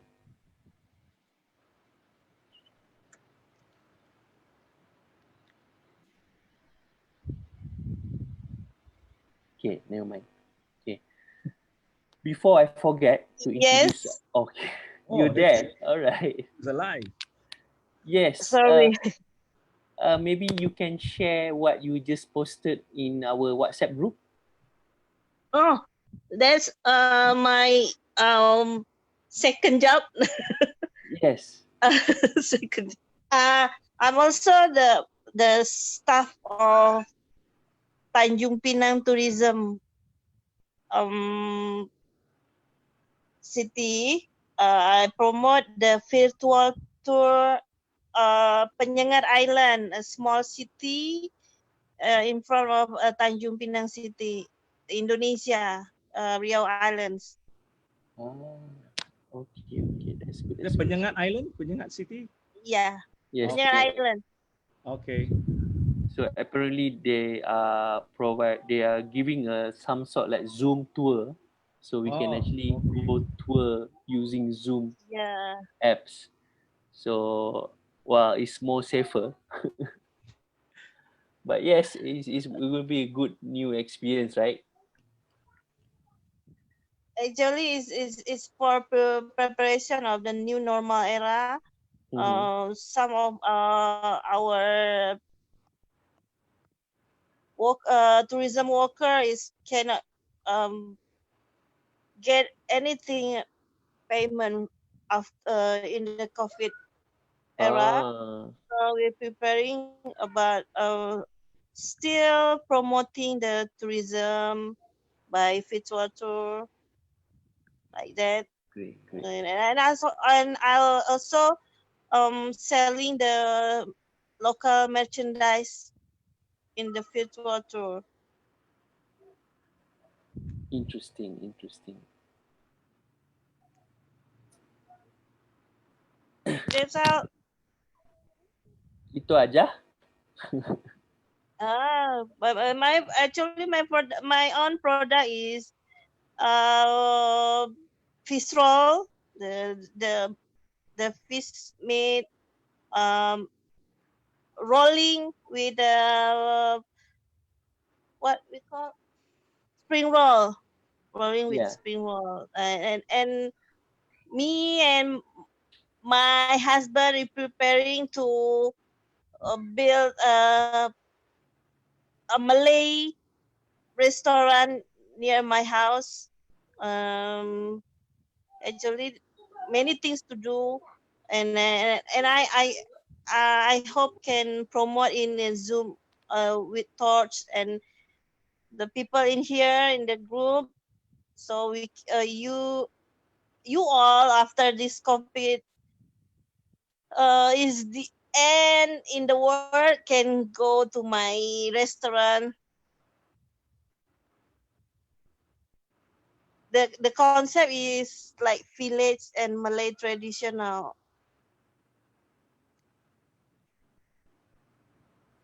Where is this? Tanjung Pinang? Where is it? Yeah, Tanjung Pinang Riau Islands. About 2 hours by ferry from Singapore. Yeah, it's Indonesia's territory, right? Yes. Yeah. Indonesia. Very Bintan Island. That's good. This is very interesting because Thai people, especially people from the deep south, they are 90% Muslim. So Yeah. they are looking for new destination. So maybe if you have pictures and all those places, maybe it would attract people from South Thailand. The same token, we also would like to provide our information for you guys to come to our place also. Yeah, so maybe we can exchange this information to explore new destination, not only from Thailand, I mean from Indonesia, East Coast also, on West Coast also. So this is going to be a good opportunity for us to exchange information. Maybe later we can do exchange the pictures information. Thank you. Okay, I'd love to do that, Mr. Suhaimi. Actually, Yeah. me and my community here, about 2 years ago, have invited some Thailand's investor, Thailand entrepreneur to making bilateral thinking about Islamic tourism in Thailand, Ria Islands, Singapore, and Malaysia also. That's a good way how to start it.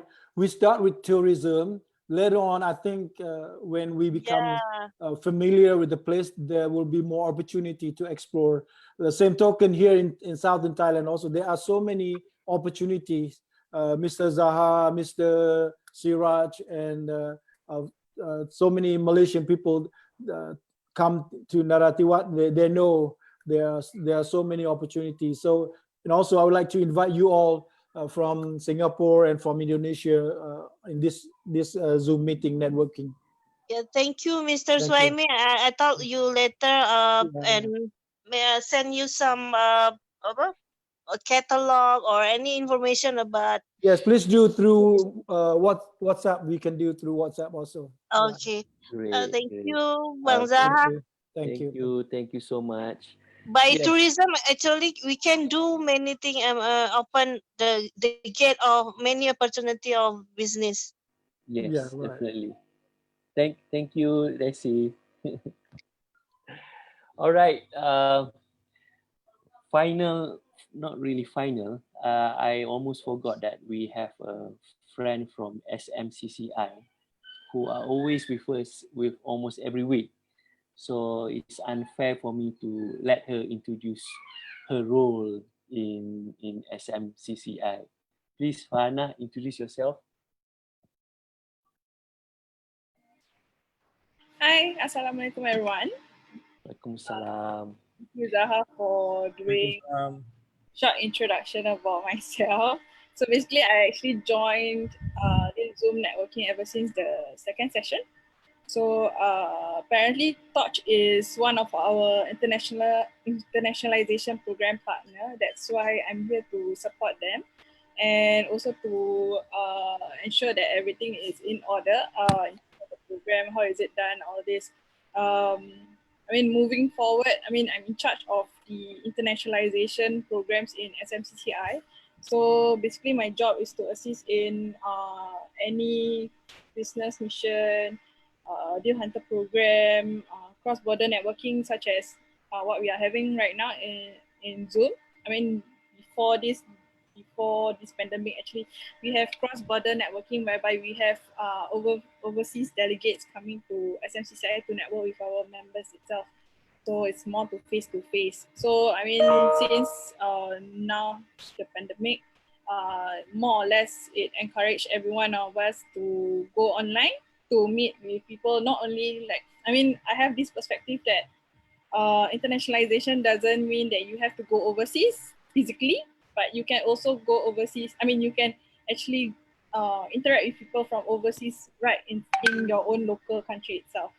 So yep, that's part of my internationalization program. Apart from that, I also part of business development team. So I handle mothership projects and also certificate of origin. I mean, I'm sure that some of you are aware what is certificate of origin. It's basically when you want to export or re-export your products to overseas, you will need to have a certificate of origin before you can actually transport it over to the other country.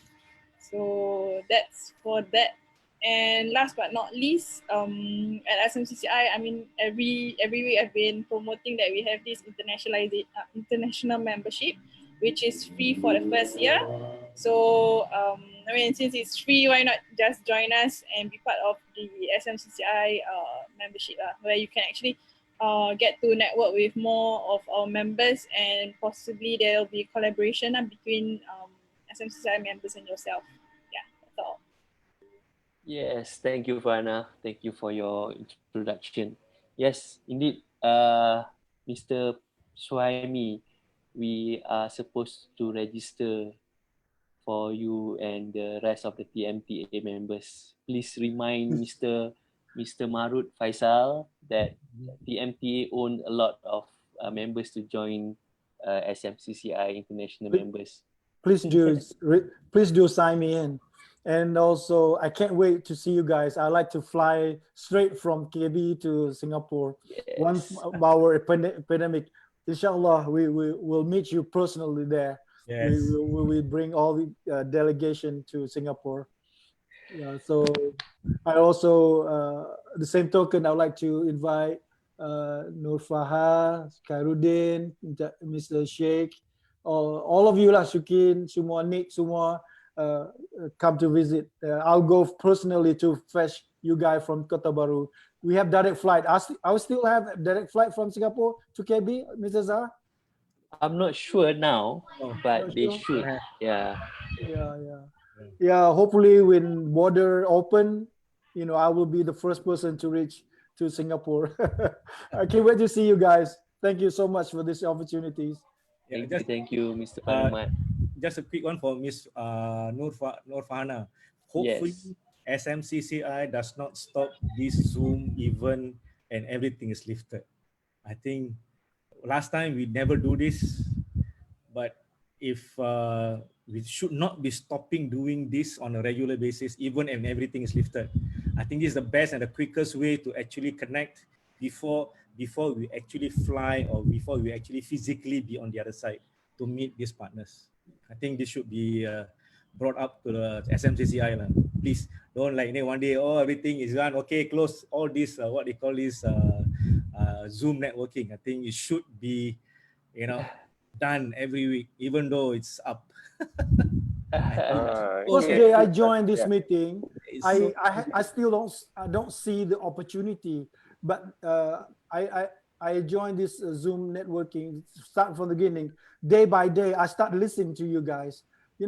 I still, I little by little, I have the pictures, what we are going to do, but first day, I still don't see what we are going to do, what kind of opportunity that we can have. But right now, I start shaping, you know what I mean? I start shaping, not because for me only. I'm start thinking of my colleague. I'm start thinking of my, some, you guys haven't met my friend.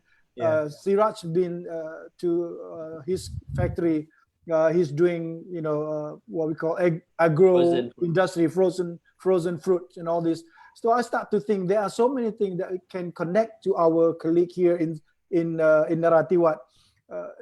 The image of Narathiwat or Southern Thailand has been blown by the unrest, the pictures, unrest image. But if you guys come here, you will find different place. Yeah, totally different. You can ask Siraj, you can ask Saha, why he come here, almost every month. There's beauty in the mess, the pictures. Actually, I'm saying the mess of the pictures only, the image. It's difficult to clean up this kind of image. So to do this, to make it clear, you guys have to come and visit. I really urge you to come. Thank you so much for this opportunity. Hello, hi. Sorry. Okay, Mr. Sulki. I mean, we have started this Zoom networking since COVID-19 pandemic business pandemic because we cannot travel overseas. So has an international consultant to also Singapore Malay Chambers, and also has ourselves as a consultant to bring businesses overseas. I think this Zoom networking actually ties every country together as one team. So Alhamdulillah, we managed to have already around 100 plus members in our WhatsApp group for after 7 sessions.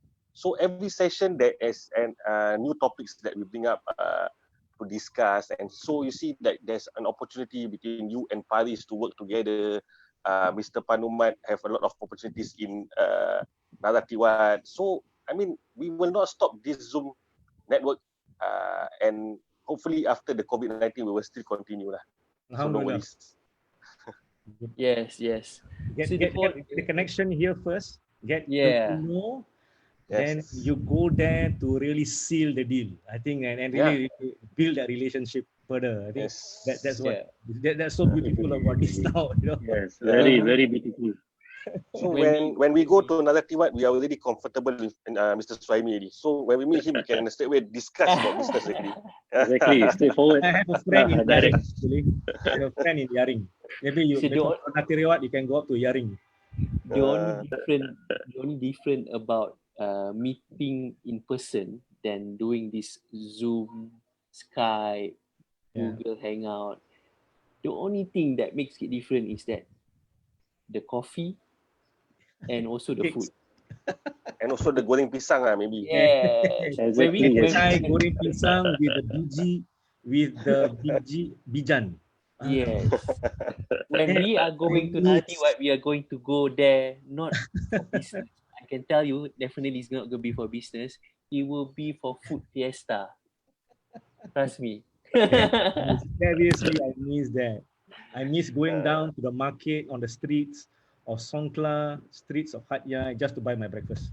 And also, I mean, because of this kind of program, then it's easier for us to tell Nur Fana to assist us to come up with business mission to Naratiwat. Yeah, correct. Yeah, so Nur Fana can support us because he can see that Mr. Swaimi is like asking everybody come to Naratiwat. So now I can just tell Nur Fana can help me, see whether you can open the business mission to Naratiwat. Then we can bring in the Singaporeans, Malaysian, the Philippines, all to Naratiwat. Actually, I do agree with Thailand because that is the market that most of us actually miss. Yes. When we talk about new markets, new areas to do business, we always go back to the original, those usual places, Jakarta, big cities, but we miss out these little places. I've been there because I've been there. That's why I say it, because it's a beautiful place, beautiful people, cheap food, good durians. No offense. I believe everyone here speak Bahasa except for our Romanian friend here. Okay. Yeah, I think he can probably understand Bahasa later. When you go to Naratiwat, right? The only difference is that when they speak Thai, that's it. Yes. When they don't speak Thai, you don't feel that you actually in another country. Yeah. You be like you're in Malaysia or in Singapore among your friends having a cup of coffee, 80% we speak Melayu, but Kelantan dialect. Yeah, Kelantan dialect. Kelantan dialect. So if you speak bahasa, formal bahasa, they still can understand. They might reflect answer back in Kelantan dialect. So if you come here, it's quite experience lah. Especially I brought you guys last time. I brought to museum. There are so many history, so many what we call our Nusantara, what we call Zaman Nusantara history that are very interesting, that relate to you guys. You might not know we have what we call the history is very connecting to each other. We are the same group of people, but we didn't know that. You know, so it's quite interesting for you to come and explore. Oh yes, when I spoke, I have friends who are in Songkla. They owns like 15, 30, 20, 30 fishing boat, big ones, to do fishing, and they are big fishermen, and and I know a lot of very successful and very motivated Malay Muslim, so to say Thai Muslim business people, at that time, because I was not really into it because I'm working for somebody. So now it's a different thing. I see things differently. So the easiest way, the easiest that we can start doing business right away is tourists, because there is so small amount of money to invest. Yeah. We start with tourists, then I think every other business will come along, because the tourists will start for you to know more about the resource, the country, the environment. So I think we should start with the tourists. I encourage you guys thinking about just come and visit us, and we would be there also to bring our friends to visit you guys there. Yeah, inshallah. Inshallah. Yes. So yes, at last we actually at the end of the time already. We actually passed our time already, but it's okay. Thank you. I guess everyone is really enjoying talking, and at the end of the day, the introduction of the business is just small part. The rest is just building the connection. We are connected. Yeah. We are connected. Building a relationship. Yes, I am glad. To be honest, I am glad to have our Romanian friend from the start until the end. He's still here. So I hope that you will actually join again for the next session. Sure. And as usual, the rest, Mr. Ni, thank you for joining after a while, Mr. Suki, Mr. Panumat. We have Ibu Dewi, who always come and listen. I hope one day she will introduce herself and introduce her things that she can do. But no problem. Some people come and listen, some people come and talk. So just want to share a bit what Torch are really into doing. Torch is like Nokia. The terms is connecting people. So we like doing this. We connect people from all over the world.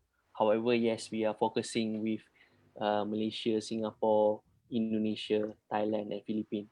So the real focus by doing this Zoom networking is to ensure that we are still connected. I mean, just because there is COVID-19, we are not connected. So Alhamdulillah, I'm glad that we already at the 7 week and 7 episode, and we are planned to grow and grow and grow. So I do hope all of you enjoy. We are sorry if there is things which is not enough. I still believe there's a lot of things need to be improved, and I hope that all of you will actually invite your friends to join and be part of our awesome group. I would say, to be honest, I came from Chamber of Commerce. So Hana, don't tell SMCCI about this, yeah. I found that this platform that we have here is more fun. It's fun, it's friendly, rather than the normal casual formal meeting. So yes, it's becoming defensive in a way, I do realize people who still stay, these are the people who love the excitement. Yeah. So next week we'll be having a discussion on taxation. Yes, taxation, right? Oh, So yeah, we will share in the group. All of you is already in the group. So use the group as you may. You can do whatever. You can promote your business. You can promote whatever. Please, as many information as you can in regards to the business. And again, yes, thank you so much for spending your time, 120 minutes and more. So yes, Hana, thank you, Mr. Panumat. Last kali. Okay. Please, I would like to have more information in very limited amount of time. I really would like to see more information of Mr. Nick product and Mr. Suki, yes. and also Khairul, if you have, or Mr. From Romania, I'm not sure. I'm sorry. Ovidiu. This kind of information, it takes time for us to explore more. So if you may, please share in our WhatsApp so we can see more information and go through those information. Thank you. Okay. Sure. For me, the quick one. I think most of us are the SMCCI members are in the SMCCI chat group in what it Telegram. Telegram. Yes. Right? I know. I just been invited in only yesterday. Okay. Whatever it is, I'm taking a personal initiative to build up conversations, engaging few people on a small, on a small scale. Individual or maybe a group of 5 or 6 people. Just do one Zoom to know each other's business. To connect with each other. Now this is quite big. It's done properly. This one is just an ad hoc thing. Personally, I'm starting it. I already started it yesterday. This morning, I just put up. Who wants to come and join me? I only have 5 to 6 people in that group. What I'm trying to do is try to get to know more SMCCI members personally, on a personal basis, and grow that group bigger. That means after that, each individual members can do their own 4 to 5 like group chat over a Zoom. I think when we do that, we become more stronger as a group. As a members knows each other more. So then maybe you may not know maybe I do not know Mr. Zaha. But Yes. because I know you before, so when I'm talking to other groups, other people in a small group, if they need something, Zaha actually does that. He's also a member of SMCI.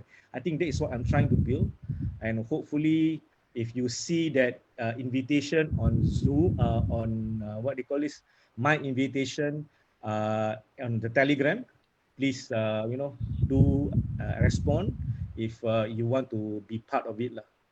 Okay. Thank you. Thank you so much. Thank you so much. Thank you. So yes, we shall end this Zoom networking session, even though we don't want to end it. So let's do it. So, so thank you very much for for spending the time. Thank you. Assalamualaikum. Thank you so much. Thank you so much. See you guys soon. See you. Bye. Bye. Bye.